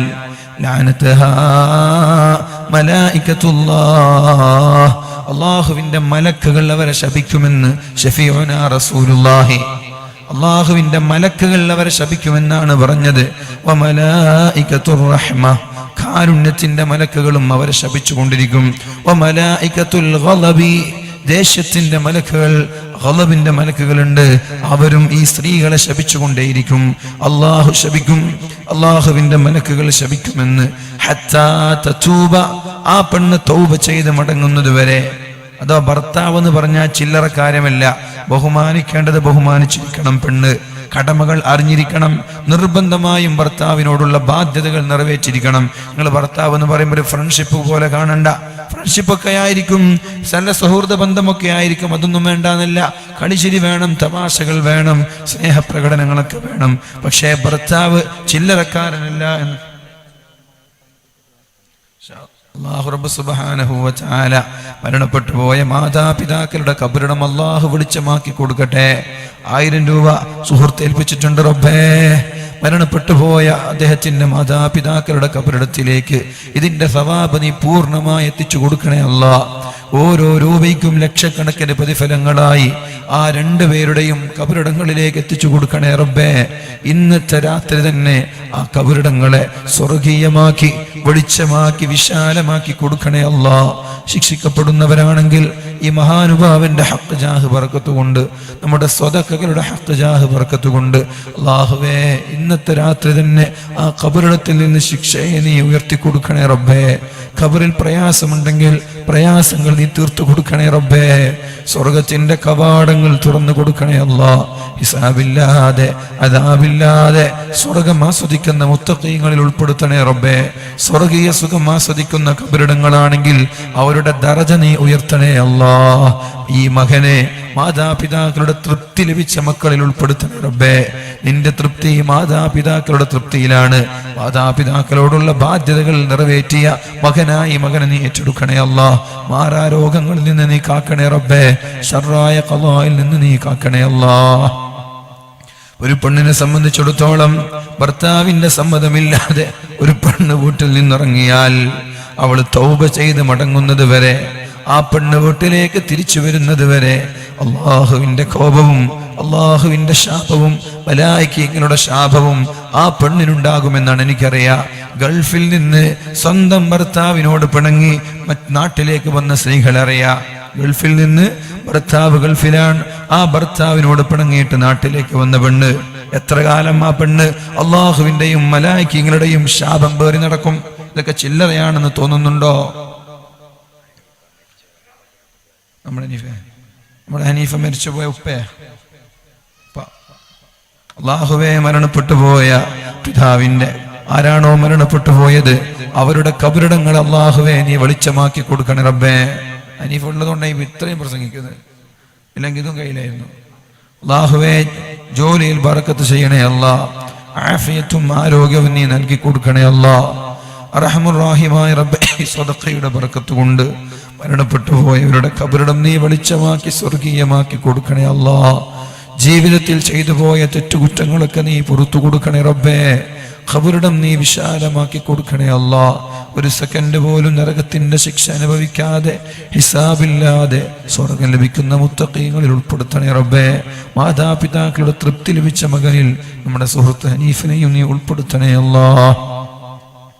ഒരു പെണ്ണ് ഷോപ്പിങ്ങിന് പോകുന്നത്, ഡ്രസ്സ് വാങ്ങാൻ പോകുന്നത് ഇഷ്ടംപോലെ ഉണ്ട്. കാസർഗോഡ് ടൗണിലൊക്കെ നോക്കിയാൽ നിറയെ പെണ്ണുങ്ങളാണ്. എന്തേ നമ്മുടെ നാട്ടിൽ പുരുഷന്മാരില്ലാഞ്ഞിട്ടാണോ? അല്ല പുരുഷന്മാർ തന്നെ വീട്ടിൽ കുത്തിയിരുന്നിട്ട് പെണ്ണുങ്ങൾ അങ്ങാടിയിലേക്ക് അയക്കുകയാണോ? അതല്ല ഗൾഫിലായതുകൊണ്ടാണ്, എന്തേ എന്നറിയില്ല. ഹോസ്പിറ്റലുകൾ നോക്കിയാലും നിറയെ പർദ്ദധാരികൾ, അങ്ങാടിയിൽ നോക്കിയാലും നിറയെ പർദ്ദയിട്ട പെണ്ണുങ്ങൾ. എന്തേ സഹോദരിമാരെ ഇങ്ങനെ ടൗണിൽ പോകാൻ ഇത്രത്തോളം താല്പര്യം എന്താണ്? അത് എനിക്ക് മനസ്സിലാകുന്നത് നമ്മൾ ഇടയ്ക്കിടെ നമ്മുടെ ഭാര്യമാരെ ഒന്ന് ടൂറുകളായി പിക്നിക്കിന് ഒരു ഉല്ലാസയാത്രയ്ക്കൊക്കെ കൊണ്ടുപോവാത്തതിന്റെ പേരിലാവണം. ഭാര്യമാരെ വെറും വീട്ടിൽ ഒതുക്കി നിർത്തരുത്. നിങ്ങളുടെ നിയന്ത്രണത്തിൽ നിങ്ങളുടെ വാഹനങ്ങളിൽ കഴിയുമെങ്കിൽ ഇടയ്ക്കിടെ പല ടൂറുകളൊക്കെ പോകുന്നത് നല്ലതാണ്. പലപ്പോഴും സ്ത്രീകൾ ടൗണിലേക്കൊക്കെ പോകാൻ താല്പര്യം പ്രകടിപ്പിക്കുന്നത് വീട്ടിൽ തന്നെ ഒതുങ്ങി മടുക്കുമ്പോഴാണ്. എപ്പോഴും വീട്ടിൽ പുറം ലോകം കാണാറില്ല, അടുക്കളയിൽ തന്നെ. എന്നാൽ ഇത് മനസ്സിലാക്കി ഏതെങ്കിലും ഭർത്താക്കന്മാർ ആഴ്ചയിൽ ഒരിക്കലോ എപ്പോഴെങ്കിലും ഓഫ് ഡേകളിൽ, ഹോളിഡേകളിൽ, ഒഴിവുള്ള സമയങ്ങളിൽ ഭാര്യയും കൂട്ടൊന്ന് കറങ്ങുക, അതൊക്കെ നല്ല കാര്യമാണ്, അതൊന്നും തെറ്റല്ല. അത് തെറ്റായിട്ട് വ്യാഖ്യാനിക്കുന്നവർ വ്യാഖ്യാനിച്ചോട്ടെ, എനിക്കത് തെറ്റായിട്ട് തോന്നുന്നില്ല. ഭാര്യമാരെ കറക്കുന്നത്, ഭാര്യമാരുടെ കൂടെ യാത്ര ചെയ്യുന്നത്, ടൂർ പോകുന്നതൊക്കെ ദാമ്പത്യ ജീവിതത്തിൽ നല്ലതാണത്. അള്ളാഹു പ്രതിഫലം തരുന്ന വിഷയം കൂടിയാണ്. നമ്മുടെ നാട്ടിൽ അങ്ങനെ ഒരു സംവിധാനമില്ല, പ്രത്യേകിച്ച് കേരളത്തിൽ. അറബികളൊക്കെ എന്താ ചെയ്യുക? ഫാമിലിയുമായി ഓഫ് സീസണുകളിലൊക്കെ മറ്റുള്ള രാജ്യത്തേക്ക് പോകും. സലാലയിൽ പോയാൽ അവിടെ ഒരു 6 മാസക്കാലത്തൊരു സീസൺ ഉണ്ട്. എല്ലാ ഗൾഫ് രാജ്യങ്ങളിലുള്ള അറബികൾ ഫാമിലി സഹിതം വരും. 1 മാസം 2 മാസം, എന്നിട്ട് വ്യത്യസ്തമായ നാടുകളിൽ പോയി താമസിക്കും. നമ്മുടെ കേരളക്കാർ ആകെ ഒരു ഉംറയ്ക്ക് പോയി എന്നല്ലാതെ വേറെ എവിടേക്കാണ് നമ്മൾ പോയിട്ടുള്ളത്? ടൂർ പോവണം, ലോകം കാണണം, നാട് കാണണം. പല നാടുകളിലേക്ക്, പല രാജ്യങ്ങളിലേക്ക് യാത്ര ചെയ്യാറുണ്ട്. പിന്നെന്തിനായി ക്യാഷൊക്കെ? ഖബറിലേക്ക് പോകുമ്പോൾ നമ്മൾ ക്യാഷ് കൊണ്ടാവാറുണ്ടോ? നമ്മുടെ ഈ സമ്പത്തൊക്കെ നമ്മൾക്ക് എന്തിനാ? പല നാടുകളിൽ പോയി പല രാജ്യങ്ങളൊക്കെ കാണണം, ഭാര്യയും കൂട്ടി, കഴിയുമെങ്കിൽ മക്കളെയും കൂട്ടി. ജീവിതത്തിൽ ഈ വയസ്സൊക്കെ ആയാൽ, ജോലിയൊക്കെ നിർത്തി മക്കളൊക്കെ വലുതായാൽ പിന്നെ സമ്പത്തുണ്ടെങ്കിൽ നാട് കാണാൻ വേണ്ടി ഇറങ്ങണം. ബൈത്തുൽ മുഖദ്ദസ് ഉണ്ട്, ഫലസ്തീനുണ്ട്, ഇറാഖുണ്ട്, ജോർദാനുണ്ട്, അതുപോലെ തന്നെ തുർക്കിയുണ്ട്, സിറിയയുണ്ട്. പല സ്ഥലങ്ങളിലേക്ക് നിരന്തരമായി യാത്രകൾ നടക്കാറുണ്ട്. ഉംറയ്ക്ക് പോവാറുണ്ട് നമ്മൾ. അതേപോലെ മറ്റുള്ള രാജ്യങ്ങളിലേക്ക് നമ്മൾ പോകണം. ഇപ്പൊ കേരളത്തിൽ തന്നെ ഇഷ്ടംപോലെ ഡൽഹിയിൽ പോയാൽ ഒരുപാട് സ്മാരകങ്ങൾ കാണാറുണ്ട്. ബോംബെയിലുണ്ട്, ഡൽഹിയിലുണ്ട്, കൊൽക്കത്തയിലുണ്ട്, ജമ്മു കശ്മീരിലുണ്ട്, ഹൈദരാബാദിലുണ്ട്. പല നാടുകളിലേക്ക് പോകണം. കേരളത്തിൽ തന്നെ പല സ്ഥലങ്ങളിലെ നല്ല പ്രകൃതിയുടെ മനോഹരമായ മൂന്നാറുണ്ട്. അതൊക്കെ പോവേണ്ട സ്ഥലങ്ങൾ തന്നെയാണ്. അവിടത്തെ പ്രകൃതി, അതൊക്കെ അത്ഭുതങ്ങളാണ്. അള്ളാഹു നമ്മുടെ നാട്ടിലിറക്കി തന്ന അത്ഭുതങ്ങളാണത്. ഇതൊന്നൊരു തെറ്റായിട്ട് നിങ്ങൾ ആരും വ്യാഖ്യാനിക്കരുത്. ഭാര്യമാരുടെ കൂടെ, ഭർത്താക്കന്മാരുടെ കൂടെ, മക്കളുടെ കൂടെയൊക്കെ ഈ ഇടയ്ക്കിടെ യാത്രകൾ ചെയ്യുന്നത് ദാമ്പത്യ ജീവിതത്തിലെ സന്തോഷത്തിന് നല്ലതാണത്. എപ്പോഴും അടുക്കളയിൽ തന്നെ ഒതുങ്ങി നിന്ന് അങ്ങോട്ട് പോയാലും ചുമര്, ഇങ്ങോട്ട് പോയാലും ചുമര്, ഇവിടെ പോയാലും ചുമര്, പിന്നാലെ പോയാലും ചുമര്. അപ്പോഴാണ് ഇവർക്കൊന്ന് ടൗണിൽ പോകണമെന്നുള്ള ആഗ്രഹങ്ങൾ ഉണ്ടാവുന്നത്. ആരെങ്കിലും പോകുമ്പോൾ ഒരാവശ്യമില്ലെങ്കിൽ ഞാനും കൂടെ വരാമെന്ന് പറഞ്ഞ് പുറത്തിറങ്ങുന്നത്. എന്നാൽ പുരുഷന്മാരെ സംബന്ധിച്ചിടത്തോളം അതല്ല. ടൗണിലേക്ക് പോകുമ്പോൾ കഴിവിന്റെ പരമാവധി മാറി നിൽക്കാറാണ്, മടിയാണ് പോകാൻ. അവിടെ ട്രാഫിക് സൗകര്യങ്ങളില്ല. അവിടെ യാത്ര ചെയ്താൽ വണ്ടി എവിടെയെങ്കിലും വെച്ച് നടക്കണം. ട്രാഫിക് കൊണ്ട് യാത്ര ചെയ്യാൻ പറ്റുന്നില്ല. അതുകൊണ്ട് പോവാതിരിക്കലാണ് നല്ലത് എന്ന് പറഞ്ഞ് നമ്മൾ മാറി നിൽക്കുകയാണ് ചെയ്യുന്നത്. എന്തുകൊണ്ട്? നമ്മൾ പലപ്പോഴും പുറത്താണ് നമ്മൾ ഉണ്ടാവാറുള്ളത്. അപ്പൊ രണ്ടുപേരുടെയും സാഹചര്യങ്ങൾ മനസ്സിലാക്കണം നമ്മൾ. പക്ഷെ പെണ്ണിനെ സംബന്ധിച്ചിടത്തോളം വിവാഹം കഴിച്ചു കഴിഞ്ഞാൽ ഭർത്താവിന്റെ സമ്മതമില്ലാതെ ഒരു യാത്രയും നിങ്ങൾ ചെയ്യരുത്, ഒരു സ്ഥലത്തേക്കും പോകരുത്. അപ്പൊ അള്ളാഹുവിന്റെ സമ്മതം കിട്ടുന്ന, അള്ളാഹുവിന്റെ ശാപം ഉണ്ടാകും. ഭർത്താവിനോട് തൗബ ചെയ്ത് മാപ്പ് ചോദിച്ച് വീട്ടിലേക്ക് തിരിച്ചു വരുന്നത് വരെ ശാപമുണ്ടാകും, നിങ്ങൾ അപകടത്തിലാണ്. അതിനിടയിൽ മരണപ്പെട്ടു പോയാൽ നരകത്തിലായിരിക്കും, യാതൊരു ഡൗട്ടുമില്ല അത്തരം വിഷയങ്ങളിൽ. അതിനിടയിൽ മരണപ്പെട്ടു പോയാൽ നിങ്ങൾ നരകത്തിലേക്ക് പോകുമെന്നതിൽ സംശയമില്ല. ഞാൻ പറഞ്ഞു, ഗൾഫിൽ നിന്ന് ഭർത്താവിനോട് പിണങ്ങി, ഭർത്താവ് കൂടെ കൊണ്ട് നടക്കാൻ തയ്യാറാണ്. പക്ഷെ ഭർത്താവിനോട് പിണങ്ങിക്കൊണ്ട് ഗൾഫിൽ നിന്ന് മാറി മറ്റുള്ള രാജ്യത്തേക്ക് വേറെ പിതാവിന്റെ കൂടെ കുടുംബങ്ങളുടെ കൂടെ താമസിക്കുന്നവരുണ്ട് ഇഷ്ടംപോലെ. എന്താണിതൊക്കെ? ഇതൊക്കെ എന്താണ്? ഇതൊക്കെ പ്രശ്നം എന്താണ്? ഒരു പ്രശ്നമില്ല. ഭർത്താവ് സ്നേഹത്തോട് നോക്കുന്നുണ്ട്, പക്ഷെ ദീൻ പറഞ്ഞ ദാമ്പത്യ ജീവിതം പെണ്ണ് പഠിച്ചിട്ടില്ല. പെണ്ണിന്റെ കടമ പഠിക്കാത്തത് കൊണ്ടാണ്. എത്ര കാലം ജീവിക്കും ഇങ്ങനെ ദുനിയാവിൽ? നിങ്ങൾ വിചാരിക്കുന്നുണ്ടോ അനന്തമായി മരണമില്ലാതെ ഇവിടെ ജീവിക്കാൻ കഴിയുമെന്ന്? സഹോദരിമാരെ, നിങ്ങളിത് കേൾക്കണം. ഇതൊക്കെ നിങ്ങൾക്ക് നിസ്സാരമായി തോന്നുകയാണോ? ഭർത്താവ് നിങ്ങൾ പറഞ്ഞത് കേട്ടില്ലെങ്കിൽ ഭർത്താവിനെ ഒഴിവാക്കി പോകാമെന്നാരാണ് സമ്മതം തന്നത്? ഭർത്താവ് നിങ്ങൾ പറഞ്ഞതനുസരിച്ചില്ലെങ്കിൽ, ഭർത്താവ് നിങ്ങൾ പറഞ്ഞതുപോലെ ജീവിച്ചില്ലെങ്കിൽ നിങ്ങൾക്ക് ഭർത്താവിനോട് പിണങ്ങി പോകാമെന്നാരാണ് സമ്മതം തന്നത്? നിങ്ങൾക്കുള്ള ബാധ്യതകൾ നിങ്ങൾ പഠിക്കണം, നിങ്ങളുടെ കടമകൾ നിങ്ങൾ പഠിക്കണം. ഞാൻ വളരെ വ്യക്തമായിട്ട് പറഞ്ഞാൽ ഒരു പക്ഷേ ഇതിൻ്റെ ആളുകൾക്ക് അറിയുമെന്ന് വിചാരിച്ചിട്ടാണ് ഞാൻ പറയാത്തത്. ഓൺലൈൻ ആയതുകൊണ്ട് അത്തരം ചില പ്രശ്നങ്ങളുണ്ട്, ഇല്ലെങ്കിൽ പലതും നമ്മൾക്ക് പറയാനുണ്ട്.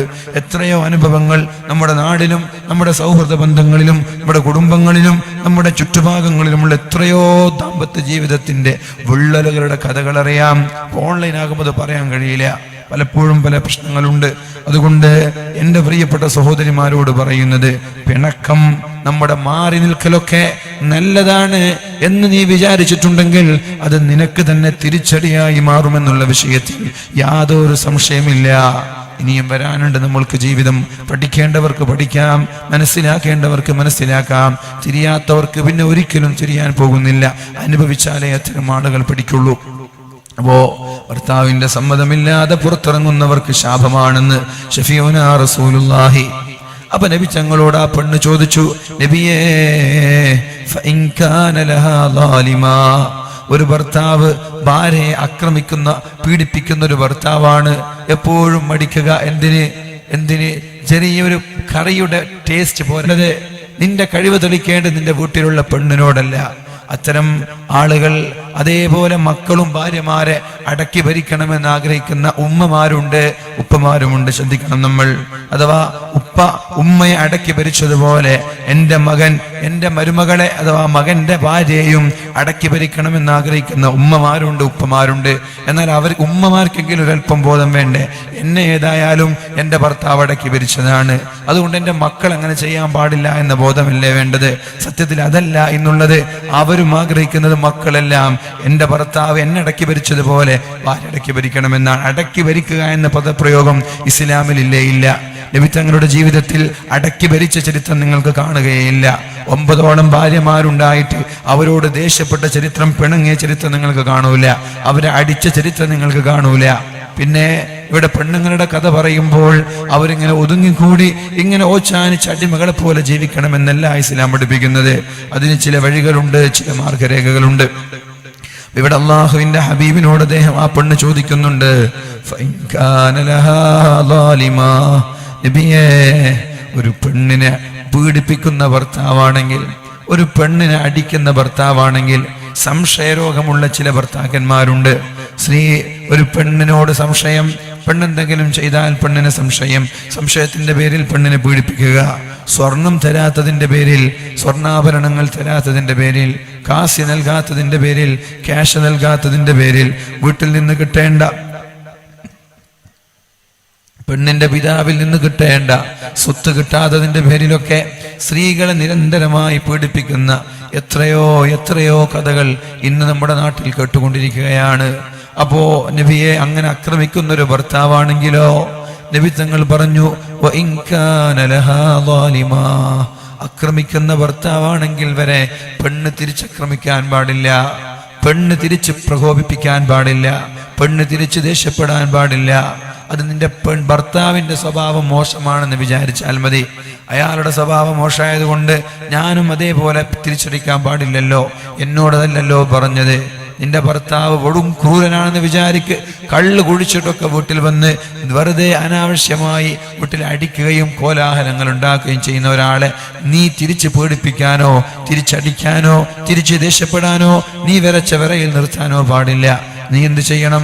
നിന്റെ ഖിദ്മത്ത്, അത് നിന്റെ ഭർത്താവ് എത്രയും വലിയ അക്രമിയാണെങ്കിൽ വരെ നീ നിന്റെ ഖിദ്മത്ത് ചെയ്യണം. ഇത് കേട്ടപ്പോൾ പെണ്ണ് നബി തങ്ങളോട് പറഞ്ഞു, വല്ലദീ ബഅസക ബിൽ ഹഖ്, അല്ലാഹു ആണ് സത്യം, ലാ യംലികു അലയ്യ അംരി അഹദുൻ ബഅദ ഹാദാ അബദാ. നബിയേ, എന്നാൽ ഇതിനുശേഷം ഇനി എനിക്കൊരു ഭർത്താവ് വേണ്ട നബിയേ. ഇതിനുശേഷം ഇനി എനിക്കൊരു ഭർത്താവ് വേണ്ട. ഇനിയൊരു ഭർത്താവിൻ്റെ കീഴിൽ ഞാൻ ജീവിക്കാൻ താല്പര്യപ്പെടുന്നില്ല. കാരണം ഈ കടമകളൊക്കെ എനിക്ക് നിറവേറ്റാൻ കഴിയുമെന്ന് തോന്നുന്നില്ല. ഇതുപോലെയുള്ള കടമകൾ ഇനി എനിക്ക് നിറവേറ്റാൻ കഴിയുമെന്ന് തോന്നുന്നില്ല. അതുകൊണ്ട് എനിക്ക് ഇനി വിവാഹം വേണ്ട എന്ന് പരിശുദ്ധ റസൂലുള്ളാഹി സ്വല്ലല്ലാഹു അലൈഹി വസല്ലമ തങ്ങളോട് പെണ്ണ് മറുപടി പറയുന്നുണ്ട്. ഒരു പെണ്ണ് കല്യാണം കഴിക്കുന്നതിന് മുമ്പ് ഞങ്ങൾ ഇസ്ലാമിനെ കുറിച്ച് പഠിക്കണം. ഇസ്ലാമിലെ ദാമ്പത്യ ജീവിതം പഠിക്കണം. ഇസ്ലാമിലെ ഭാര്യയുടെ കടമ പഠിക്കണം. വിവാഹം കഴിക്കുന്നതിന് മുമ്പ് ഒരു ആണും പഠിക്കണം ഇസ്ലാമിലെ ദാമ്പത്യ ജീവിതം, നബി തങ്ങളുടെ ദാമ്പത്യ ജീവിതം, ഒരു ഭർത്താവിന്റെ കടമകൾ ഒരു ആണും പഠിക്കണം. എന്നിട്ട് വിവാഹം കഴിച്ചാൽ മതി. അത് പഠിക്കാത്തത് കൊണ്ടാണ് 1 മാസമാകുമ്പോഴേക്കും 2 മാസമാകുമ്പോഴേക്കും പിണങ്ങിയിട്ട് വീട്ടിൽ പോയിരിക്കുന്നത്. ഇൻഷാ അല്ലാഹ് അല്ലാഹു തആല നമ്മുടെയൊക്കെ ദാമ്പത്യ ജീവിതത്തിൽ അല്ലാഹു ഖൈർ ചെയ്യട്ടെ. ഇനി ഭർത്താക്കന്മാർ ഭാര്യമാരോട് ചെയ്യേണ്ട ചില കടമകളുണ്ട്. പരിശുദ്ധ റസൂലുള്ളാഹി സ്വല്ലല്ലാഹു അലൈഹി വസല്ലം പറഞ്ഞു, അക്മലുൽ മുഅ്മിനീന ഈമാനൻ, മുഅ്മിനീങ്ങളിൽ വിശ്വാസികളിൽ ഏറ്റവും നല്ല വിശ്വാസക്കാർ ആരാണ്? സത്യവിശ്വാസികളിൽ ഏറ്റവും നല്ല സ്വഭാവക്കാർ, ഏറ്റവും നല്ല മുഅ്മിനീങ്ങളിൽ ഏറ്റവും നല്ലവർ ആരാണ്? അക്മലുൽ മുഅ്മിനീന ഈമാനൻ, മുഅ്മിനീങ്ങളിൽ ഏറ്റവും നല്ലവർ ആരാണ്? അഹ്സനുഹും ഖുലുഖാ, ഏറ്റവും നല്ല സ്വഭാവക്കാരാണ്. പെരുമാറ്റം നന്നാക്കിയാൽ, സ്വഭാവം നന്നാക്കിയാൽ മാത്രമേ പരിപൂർണ മുഅ്മിനാവുള്ളൂ എന്നാണ് നബി തങ്ങൾ പഠിപ്പിച്ചത്. സ്വഭാവം മോശമായാൽ ഈ ഒരു മുഅ്മിനായിരിക്കൂല. പെരുമാറ്റം വളരെ പ്രധാനപ്പെട്ട ഘടകമാണ്. അക്മലുൽ മുഅ്മിനീന ഈമാനൻ, വിശ്വാസികളിൽ ഏറ്റവും പരിപൂർണനായ വിശ്വാസി. അഹ്സനുഹും ഖുലുഖാ, ഏറ്റവും നല്ല സ്വഭാവക്കാരാണ്. വഖിയാറുക്കും, നിങ്ങളിൽ ഏറ്റവും നല്ലവർ ആരാണ്? ഇവിടെ കൂടിയിരിക്കുന്നവരിൽ ഏറ്റവും നല്ലവർ ആരാണ്? ഖിയാറുക്കും ലിഅഹ്ലിഹി, ഭാര്യമാരോട് മാന്യമായി പെരുമാറുന്നവരാണ്. ഇപ്പൊ ഞാനും നിങ്ങളടക്കമുള്ള ഈ സദസ്സിൽ ഏറ്റവും നല്ലവർ ആരാണെന്ന് നമ്മളെല്ലാം തീരുമാനിക്കേണ്ടത് നമ്മുടെ ഭാര്യമാരാണ്. ഭാര്യമാര് നമ്മളെ കുറിച്ച് പറയണം, എൻ്റെ ഭർത്താവ് മിഅ എന്ന് പറയണം, എൻ്റെ ഭർത്താവ് നല്ല ഭർത്താവാണെന്ന് പറയണം. എൻ്റെ ഭർത്താവിനെ കുറിച്ച് നിങ്ങൾക്ക് തോന്നുന്നുണ്ടോ? ഇവിടെ കൂടിയിരിക്കുന്ന നമ്മളെ കുറിച്ച് നമ്മുടെ ഭാര്യമാർ നല്ലത് പറയുമെന്ന് നിങ്ങൾക്ക് ആർക്കെങ്കിലും തോന്നുന്നുണ്ടോ? എന്നെ കുറിച്ച് എൻ്റെ ഭർത്താവ് പറയും, നമ്മുടെ പെണ്ണ് പറയണം മിയ എന്ന് പറയണം. എൻ്റെ ഭർത്താവ് മാഷാ അല്ലാഹ് എല്ലാ മേഖലയിലും ഉഷാറാണ്, നല്ല സ്വഭാവം, നല്ല പെരുമാറ്റം. എന്തെങ്കിലും എൻ്റെ ഭാഗത്ത് തെറ്റ് കണ്ടാൽ അതിൻ്റെ വില അടിക്കുക, ശിക്ഷിക്കുന്നു ചെയ്യൂല. പക്ഷെ ദീനിൻ്റെ വിഷയത്തിൽ സ്ട്രോങ് ആണ്. സ്റ്റിക്ക് എന്ന് പറയും വയസ്സന്മാർ അല്ലേ? സ്റ്റിക്ക് എന്ന് പറയില്ലേ? സ്റ്റിക്കാന്ന് പറയും സ്ട്രിക്കിന്. ദീനിൻ്റെ വിഷയത്തിൽ ഭയങ്കര സ്ട്രിക്റ്റാണ്. പിന്നെ നിസ്കരിച്ചില്ലെങ്കിൽ ദേഷ്യപ്പെടും, ഖുർആൻ ഓതിയില്ലെങ്കിൽ ദേഷ്യപ്പെടും. അതേപോലെ ദീനിയായ വിഷയങ്ങൾ എന്തെങ്കിലും അപാകത കാണുമ്പോൾ ദേഷ്യപ്പെടും. അതൊക്കെ ചെയ്യണം. സ്നേഹം എന്ന് പറഞ്ഞിട്ട് നിസ്കരിക്കാതിരിക്കുമ്പോൾ താലോലിച്ചൊരു പൊന്നുമോളെ നീ ഉറങ്ങിക്കോ എന്ന് പറയണ്ട. നിസ്കരിച്ചില്ലെങ്കിൽ ദേഷ്യപ്പെടണം, വള്ളടി അടി കൊടുത്താലും കുഴപ്പമില്ല, നിസ്കരിപ്പിക്കണം. ഖുർആൻ ഓതിയില്ലെങ്കിൽ അങ്ങനെ ചെയ്യണം. ദീനിൻ്റെ വിഷയങ്ങളിൽ നിങ്ങൾക്ക് ഭാര്യയോട് ദേഷ്യപ്പെടാനും പിണങ്ങാനും ചൂടിക്കാനൊക്കെ അവകാശമുണ്ട്.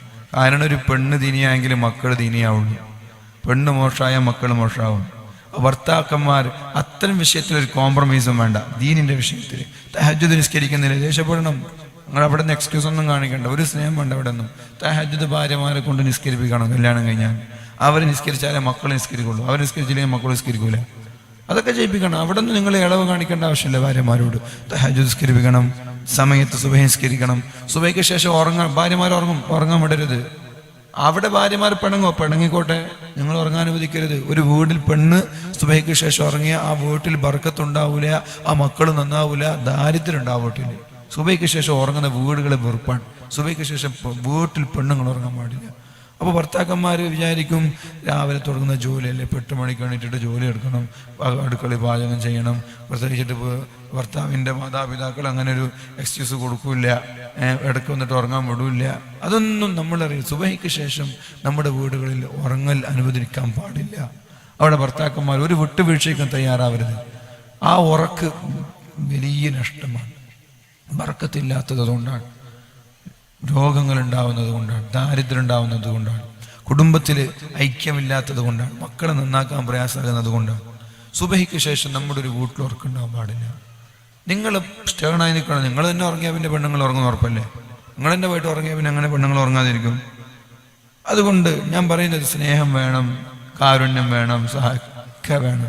ദീനിന്റെ വിഷയത്തിൽ നമ്മൾ ഗൗരവക്കാരാവണം. മക്കളോടും ഭാര്യമാരോടും അതേപോലെ.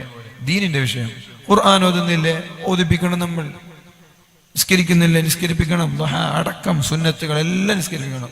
മഗ്‌രിബ് നിസ്കാരം കഴിഞ്ഞാൽ പിന്നെ അടുക്കളയിൽ പോയി പാചകം ചെയ്യാൻ വിടരുത്. മഗ്‌രിബ് നിസ്കാരത്തിൻ്റെയും ഇശാ നിസ്കാരത്തിൻ്റെ ഇടയിൽ അവരെ നിങ്ങൾ വീട്ടിലാണെങ്കിൽ ഇരുത്തി ഓതിപ്പിക്കണം. അതിന് നിങ്ങൾ ആദ്യം ചെയ്യണം. നിങ്ങൾ ചെയ്യാതെ അവരോട് ചെയ്യാൻ പറഞ്ഞാൽ അവർ കേൾക്കൊന്നുമില്ല. നിങ്ങൾ ചെയ്യണം. ഇതൊക്കെയാണ് ഒരു ദീനിയായ കുടുംബം എന്ന് പറഞ്ഞാൽ. എന്നാൽ ഇന്നത്തെ പ്രശ്നങ്ങൾക്ക് എന്തിൻ്റെ പേരിലാണ്? അലക്കിയിട്ട് ഇവിടെ ഒരു കറ ഉണ്ടായിരുന്നു, ചായയുടെ കറ, അത് പോവാത്തതിൻ്റെ പേരിൽ എന്താണോ എന്നൊക്കെ പറഞ്ഞ് അതിൻ്റെ പേരിലൊക്കെ ചൂടാവുക.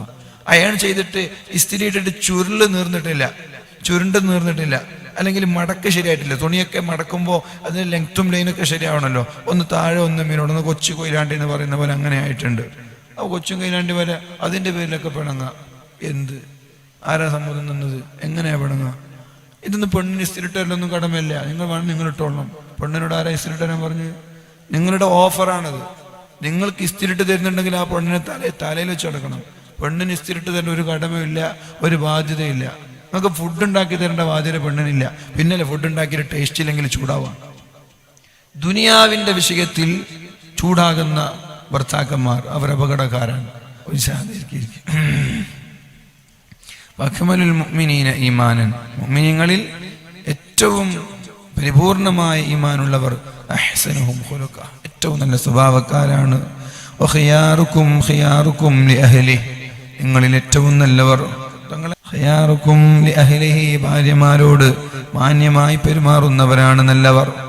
മഹാനായ അബൂ ഹുറൈറ റളിയല്ലാഹു അൻഹു പറയുന്നുണ്ട്, ലാ യഫർഖു മുഅ്മിനുൻ മുഅ്മിന, ഒരിക്കലും ഒരു പെണ്ണും ഒരു ഭർത്താവും ഭാര്യയെ അകറ്റി നിർത്താൻ പാടില്ല, വെറുക്കാൻ പാടില്ല. ഇൻ കരിഹ മിൻഹാ ഖുലുഖൻ റളിയ മിൻഹാ ആഖർ, പെണ്ണിന്റെ ഏതെങ്കിലും ഒരു മേഖലയിൽ നിനക്ക് വെറുപ്പ് തോന്നിയാൽ മറ്റേതെങ്കിലും ഒരു മേഖലയിൽ അവൾ ഉഷാറായിരിക്കും. പെണ്ണ് ഒരു നിലക്കും ഒരു പെണ്ണിനെ, ഭാര്യയെ നിങ്ങൾ വെറുക്കാൻ പാടില്ല. ഭാര്യയെ നിങ്ങൾ വെറുത്തു പോവരുത്. സൗന്ദര്യമില്ലാത്തതിന്റെ പേരിൽ, പെണ്ണിന്റെ വീട്ടുകാർക്ക് സമ്പത്തില്ലാത്തതിന്റെ പേരിൽ, അതേപോലെ പെണ്ണ് ബുദ്ധിശക്തി ഇല്ലാത്തതിന്റെ പേരിൽ, പെണ്ണിന്റെ സ്വഭാവം നല്ലതല്ലാത്തതിന്റെ പേരിൽ, പെണ്ണിന്റെ ഫുഡിന് ടേസ്റ്റ് പോരാത്തതിന്റെ പേരിൽ, പെണ്ണ് വൃത്തിയില്ലാത്തതിന്റെ പേരിൽ, ഇങ്ങനെ ഓരോ കാരണങ്ങൾ പറഞ്ഞ് ഒരു കാരണവശാലും നിങ്ങൾ ഭാര്യമാരെ വെറുക്കരുത്. കാരണം എന്തേ? സൗന്ദര്യമില്ലെങ്കിൽ നല്ല സ്വഭാവക്കാരിയാവാൻ സാധ്യതയുണ്ട്. ഇനി സ്വഭാവമില്ലെങ്കിൽ നല്ല സൗന്ദര്യം ഉണ്ടാവാൻ സാധ്യതയുണ്ട്. സൗന്ദര്യമില്ലാത്ത എത്രയോ പെണ്ണുങ്ങളില്ലേ. അപ്പൊ അല്ലാഹു തആല സ്വഭാവമില്ലെങ്കിലും കാണുമ്പോൾ ഒന്ന് മനസ്സിന് ആശ്വാസം തോന്നുന്ന നല്ലൊരു സുന്ദരിയായ പെണ്ണ് തന്നില്ലയോ? അൽഹംദുലില്ലാ എന്ന് പറ. ഇനി സൗന്ദര്യമില്ല, പോട്ടെ, എന്തിനായി സൗന്ദര്യം? സൗന്ദര്യമുള്ളവർക്ക് എന്തായി? സ്വഭാവമല്ലേ വേണ്ടത്? നല്ല സ്വഭാവമില്ലേ എൻ്റെ പെണ്ണിന്? സൗന്ദര്യമില്ലെങ്കിലും സ്വഭാവം നന്നായാൽ ഒരു പെണ്ണിന് സൗന്ദര്യം കിട്ടിയില്ലേ? അൽഹംദുലില്ലാ എന്ന് പറ.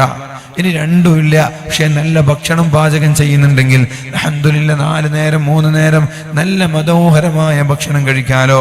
നമ്മൾക്ക് തന്നെ അറിയാം, പല വീടുകളിലും പോയാൽ, ഓരോ ജില്ലകളിൽ പോവും, ഓരോ നമ്മുടെ നാട്ടിലെ ടേസ്റ്റ് അല്ല, ഓരോ നാട്ടിലും വ്യത്യസ്തമായ ടേസ്റ്റാണ്. എല്ലാ നാട്ടിലും ഒരേപോലെയുള്ള ടേസ്റ്റ് അല്ല ഭക്ഷണത്തിന്. അപ്പം ചില വീടുകളിൽ പോയാൽ നല്ല ടേസ്റ്റുള്ള ഭക്ഷണം ഉണ്ടാവും. അപ്പോൾ നല്ല ഭക്ഷണം നമുക്ക് എന്ത് ചെയ്യും? അവിടെ പോയിട്ട് ഭക്ഷണം കഴിക്കാൻ അവരെ സ്ഥിരമായിട്ട് വീട്ടിൽ ക്ഷണിക്കും, ഭക്ഷണം ഉണ്ട്. അങ്ങനെ കുറേ വീടുകളുണ്ട്. തിരൂരിൽ നമ്മളൊരു സുഹൃത്തുണ്ട്, ഒരു ഇർഷാദ് എന്ന് പറയുന്ന നല്ല നല്ല ഭക്ഷണം പാചകം ചെയ്യുന്ന കൂട്ടുകാരാണ്, വെറൈറ്റി ഡിഫറെൻറ്റ്. അപ്പം അത്തരം വീടുകളിൽ അവരിതിനായിട്ട് ഒരുങ്ങണം. അവർക്കിതൊരു ഹോബിയാണ്. സ്ത്രീകളെ സംബന്ധിച്ചിടത്തോളം ഓരോ ആളുകൾക്ക് ഓരോരോ ഹോബി ഉണ്ടാവും, ഓരോ ആളുകൾക്ക് ഓരോരോ ഹോബി ഉണ്ടാവും. അപ്പോൾ സ്ത്രീകൾക്ക് ഉണ്ടാവേണ്ടത് നല്ല പാചകത്തോടൊരു ക്രൈസ് ഉണ്ടാവണം. കുക്കിംഗ്, പാചകത്തോടൊരു ക്രൈസ് പെണ്ണുങ്ങൾക്ക് ഉണ്ടാവണം. ആ ഒരു ക്രൈസ് കിട്ടിയാൽ അവരിങ്ങനെ ഇടയ്ക്കിടെ ഓരോ ഐറ്റംസ് ഇങ്ങനെ പാചകം ചെയ്ത് അവർക്കിതൊരു രസമാണ്. അതിൽ അവർക്ക് ക്ഷീണം ഉണ്ടാവാൻ പാടില്ല. ഞാൻ രാവിലെ മുതൽ വൈകുന്നേരം വരെ ജോലി ചെയ്യുക എന്നത് ക്ഷീണമായിട്ട് തോന്നാം. അതൊരു ക്രൈസായിട്ട് കാണും. ചില ആൾക്ക് ഡ്രൈവിംഗ് ക്രൈസ് ഉണ്ടാവില്ലേ, അവർ രാവിലെ മുതൽ വൈകുന്നേരം വരെ ഡ്രൈവ് ചെയ്താൽ അവർക്ക് മടുക്കൂല. എന്നാൽ പെണ്ണിന് ഇത് ക്രൈസായി മാറിയാൽ പെണ്ണ് രാവിലെ മുതൽ വൈകുന്നേരം വരെ അടുക്കളയിൽ ഇരുന്നിട്ട് ഓരോരോ ഫുഡ് ഉണ്ടാക്കിയാൽ അവർക്ക് മടുക്കൂല. അവർക്കതൊരു രസമാണ്. ഇത് കഴിച്ചിട്ട് ഭർത്താവ് കഴിക്കുന്നത്, മക്കൾ കഴിക്കുന്നത് കാണുമ്പോൾ എന്തെന്നില്ലാത്തൊരു ആസ്വാദനം, എന്തെന്നില്ലാത്തൊരു സന്തോഷമാണ്. അപ്പോൾ പെണ്ണിന് ആ ഒരു ക്രൈസ് വേണം. അപ്പോൾ പാചകം ഉഷാറുണ്ടായിരിക്കും. ഒരു പക്ഷേ പാചകം ഉഷാറില്ലെങ്കിൽ നല്ല ബുദ്ധിയും നല്ല സ്വഭാവവും മക്കളെ പഠിപ്പിക്കാനുള്ള കഴിവുണ്ടാകും. ഇങ്ങനെ ഏതെങ്കിലും ഒരു മേഖലയിൽ നമ്മുടെ ഭാര്യമാർ ഉഷാറാണ്. മരണപ്പെട്ടുപോയ ഉമ്മയുടെയും ഉപ്പയുടെയും പേരിൽ ഞാൻ നിർത്താണ്. ഇപ്പോൾ തങ്ങളിവിടെ ഇൻഷാ അല്ലാഹ് നിങ്ങൾക്ക് വേണ്ടിയിട്ട് ദുആ ചെയ്യും. അപ്പോൾ അതിനു മുമ്പ് ഞാൻ നേരത്തെ പറഞ്ഞ പോലെ നിങ്ങൾക്ക് മനസ്സിൽ എന്തെങ്കിലും നീയച്ചുണ്ടെങ്കിൽ ഇവിടെ ഏൽപ്പിക്കുക, എന്തെങ്കിലും നല്ല ഉദ്ദേശങ്ങളുണ്ടെങ്കിൽ ഏൽപ്പിക്കുക. അല്ലാഹു തആല മരണപ്പെട്ടു പോയ മാതാപിതാക്കളുടെ ഖബറിടം അല്ലാഹുവേ നീ വെളിച്ചമാക്കി കൊടുക്കണേ റബ്ബേ. 2000 രൂപ ഏൽപ്പിച്ചിട്ടുണ്ട് റബ്ബേ.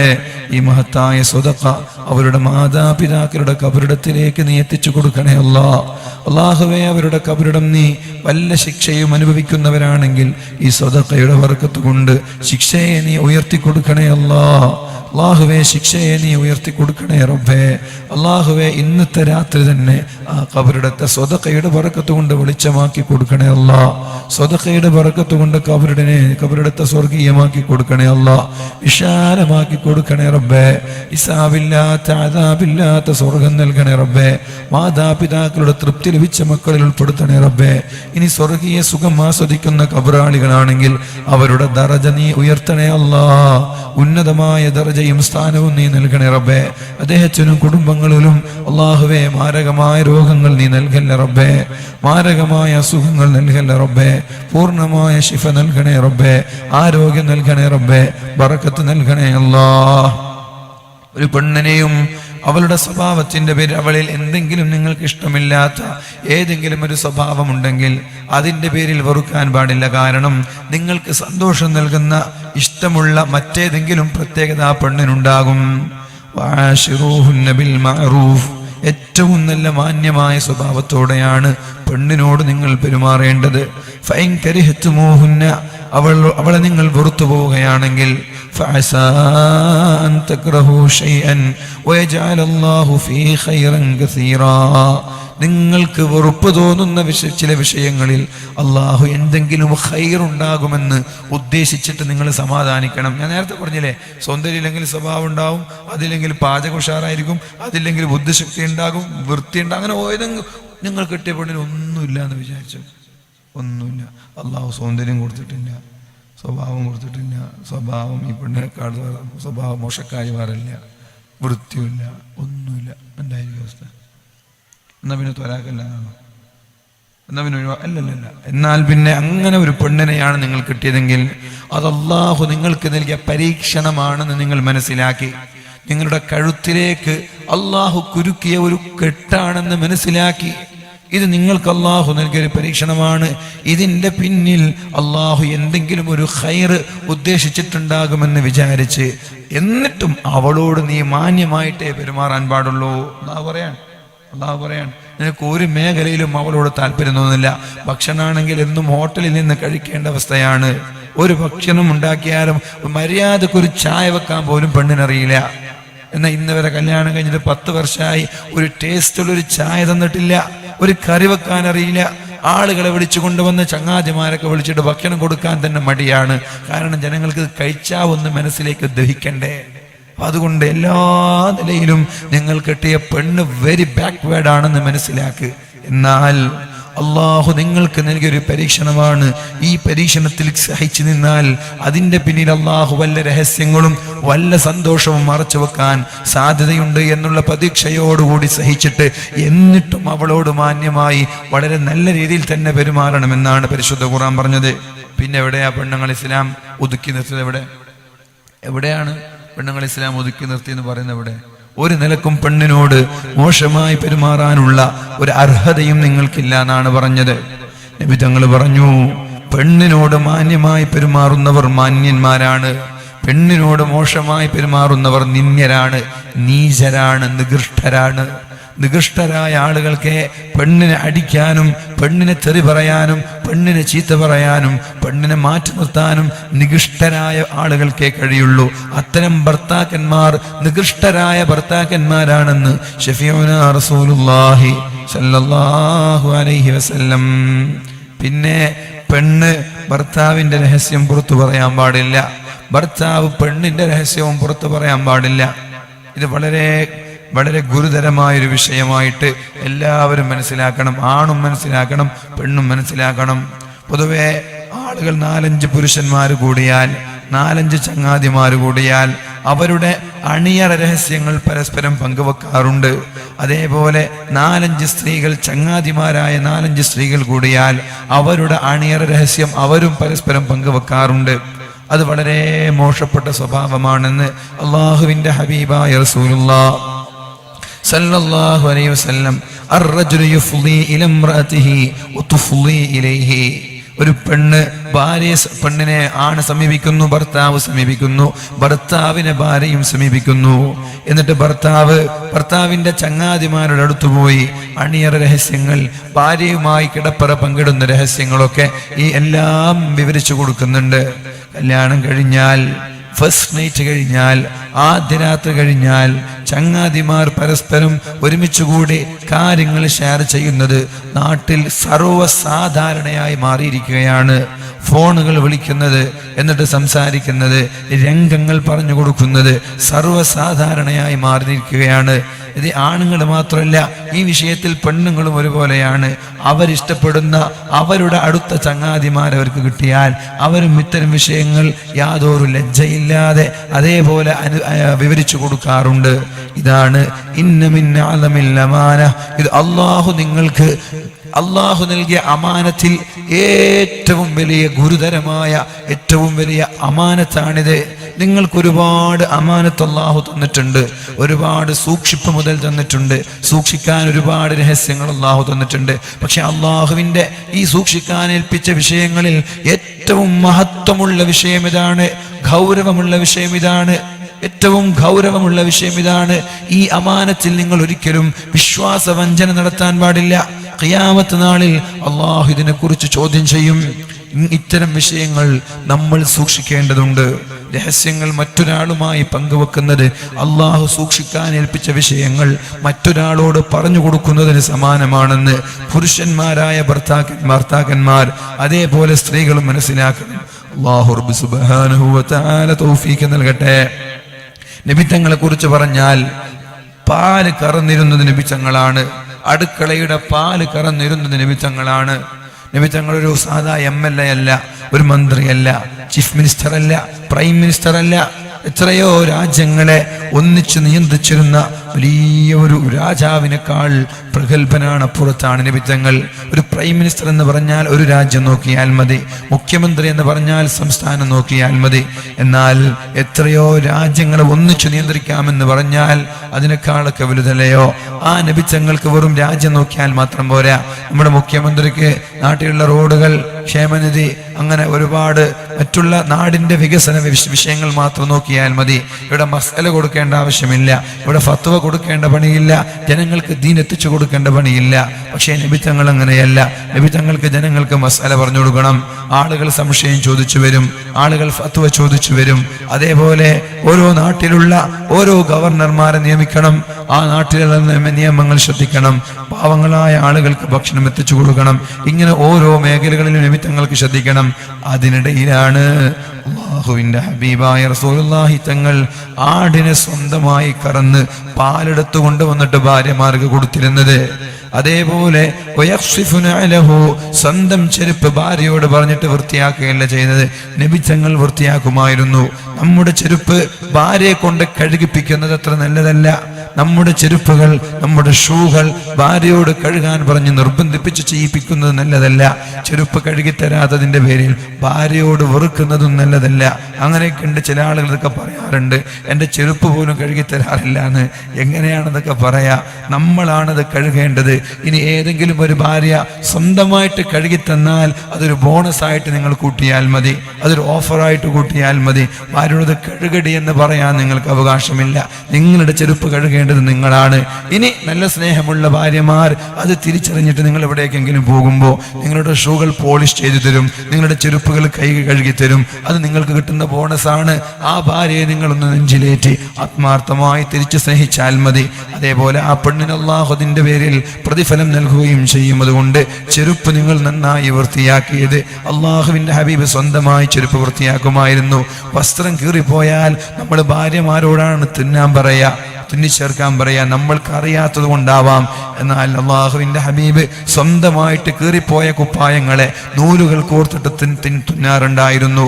ഭാര്യമാരോടല്ല പറയുന്നത്, സ്വന്തമായിട്ട് തുന്നിച്ചേർക്കാനാണ് നബി തങ്ങൾ പറഞ്ഞത്. നബി തങ്ങളുടെ ഭാര്യമാർക്ക് അടുക്കളയിൽ ഒരു പണി ഉണ്ടായിട്ടില്ല, ഒരു പണിയുമില്ല. നമ്മുടെ ഭാര്യമാർക്ക് രാവിലെ എണീറ്റ ഉടനെ ചായ വേണം, പഴം റോസ്റ്റ് വേണം, അതുപോലെ നാസ്തയ്ക്ക് നമ്മൾക്ക് ഭക്ഷണം വേണം. അത് കഴിഞ്ഞാൽ 11 മണിക്ക് ജ്യൂസ് ഐറ്റംസ് വേണം, ഉച്ചയ്ക്ക് വീണ്ടും ഭക്ഷണം വേണം, വൈകുന്നേരം ചായ വേണം, രാത്രി വീണ്ടും ഭക്ഷണം വേണം. എന്നാൽ അള്ളാഹുവിന്റെ ഹബീബിന്റെ വീട്ടിൽ സല്ലല്ലാഹു അലൈഹി വസല്ലം നബി തങ്ങളുടെ വീട്ടിൽ രാവിലെ അത്താഴത്തിന് എണീറ്റിട്ട് 3 ഈത്തപ്പഴം കഴിക്കും, വെള്ളം കുടിക്കും. വൈകുന്നേരം വരെ ഒരു പണിയില്ല, ചായ വെക്കാനില്ല, ചോറ് വെക്കാനില്ല, ജ്യൂസ് ഉണ്ടാക്കാനില്ല. പിന്നെ രാത്രി വീണ്ടും ഒരു 3 ഈത്തപ്പഴം, ഒരു ഗ്ലാസ് വെള്ളം കുടിക്കും. ഇതായിരുന്നില്ലേ 2-3 മാസക്കാലം അള്ളാഹുവിന്റെ ഹബീബിന്റെ വീടിന്റെ അവസ്ഥ? അടിച്ചു വാരാൻ 4000-5000 സ്ക്വയർ ഫീറ്റുള്ള വീടുണ്ടായിരുന്നിട്ടില്ല. ഒരു ചൂലെടുത്തിട്ട് ഒരു തവണ ഇങ്ങനെ അടിച്ചാൽ തീരുമായിരുന്നു. 2 പേര് കിടന്നാൽ തലയും കാലും പരസ്പരം മുട്ടുന്ന വീതിയേ ഉണ്ടായിട്ടുള്ളൂ.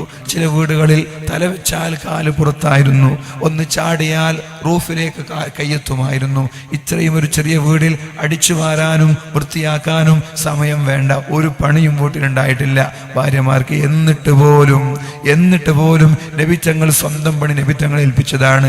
എന്നാൽ നമ്മുടെ ഭാര്യമാർക്ക് അവരുടെ വസ്ത്രം പോലും നമ്മൾ അലക്കി കൊടുക്കണം. കാരണം അവർക്ക് എപ്പോഴാണ് നമ്മളൊന്ന് വിശ്രമം കൊടുക്കുന്നത്, അവർക്ക് എപ്പോഴാണ് നമ്മളൊന്ന് റെസ്റ്റ് കൊടുക്കുന്നത്? നമ്മുടെ ഈ 4000-5000 സ്ക്വയർ ഫീറ്റ് വീട് അടിച്ചുവാരി ബാത്റൂം വൃത്തിയാക്കി എല്ലാം ആകുമ്പോഴേക്കും വസ്ത്രം അലക്കാനായി, അപ്പോഴേക്കും അത് അയൺ ചെയ്ത് തരണം, അപ്പോഴേക്കും ഉച്ചക്കത്തെ ഭക്ഷണമായി, അത് പ്ലേറ്റ് കഴുകണം, പാത്രം കഴുകണം, ചട്ടി കഴുകണം, അപ്പോഴേക്കും വൈകുന്നേരത്തെ ചായയായി, അതിൻ്റെ ചട്ടി കഴുകണം, അപ്പോഴേക്കും രാത്രിക്കുള്ള ഫുഡ് ഉണ്ടാക്കാനായി, പിന്നെ ഉറങ്ങുന്നത് വരെ കഴുകാനായി, രാവിലെ വീണ്ടും എണീറ്റിട്ട് ഭക്ഷണം പാചകം ചെയ്യാനായി. ഇങ്ങനെ പണിയോട് പണി. ഈ ഭാര്യമാർക്ക് നമ്മളല്ലേ കൂടുതൽ അങ്ങോട്ട് സഹായിച്ചു കൊടുക്കേണ്ടത്?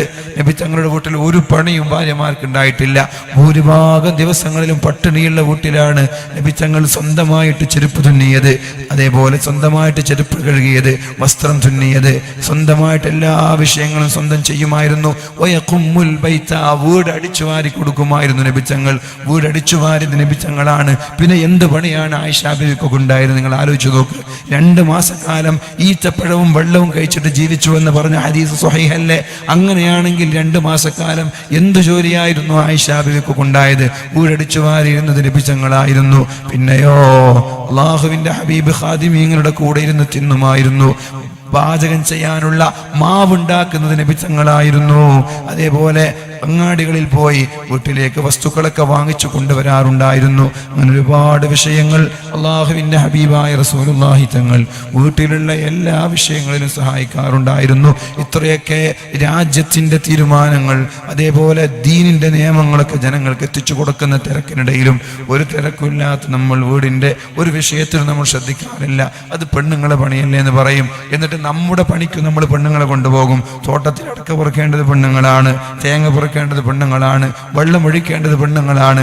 അതേ പെണ്ണുങ്ങൾ തന്നെ ഉച്ചയ്ക്ക് ഭക്ഷണം കൊടുക്കണം. ഭക്ഷണം കൊടുത്തില്ലെങ്കിൽ അതിന്റെ പേരിൽ ചീത്തയും പറയും.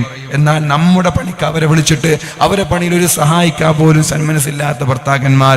നമ്മുടെ തോട്ടത്തിൽ വന്ന് വെള്ളം പിടിച്ച ഈ പെണ്ണിന് നിങ്ങൾ ഒരിക്കൽ ഉച്ചയ്ക്ക് പോയി കറി വെക്കാൻ കൂടിയിട്ടുണ്ടില്ല. നിങ്ങൾ ആ സമയത്ത് പോയി റെസ്റ്റ് എടുക്കും, ആ സമയത്ത് പോയി കിടന്നിറങ്ങും, എന്നിട്ട് ഭക്ഷണം കഴിച്ചിട്ട് വീണ്ടും പെണ്ണുങ്ങളെ കൂട്ടിയിട്ട് പോകും. പിന്നെ എപ്പോഴാണ് നമ്മുടെ പെണ്ണുങ്ങളൊക്കെ വിശ്രമിക്കുന്നത്? അതുകൊണ്ട് എൻ്റെ പ്രിയപ്പെട്ട ഭർത്താക്കന്മാരോട് പ്രിയപ്പെട്ട രക്ഷിതാക്കളോട് പറയാനുള്ളത്, നമ്മളൊക്കെ വളരെ മാന്യമായ സ്വഭാവത്തോടുകൂടി നമ്മുടെ ഭാര്യമാർക്ക് കഴിവിൻ്റെ പരമാവധി നമ്മൾ സേവനം ചെയ്ത്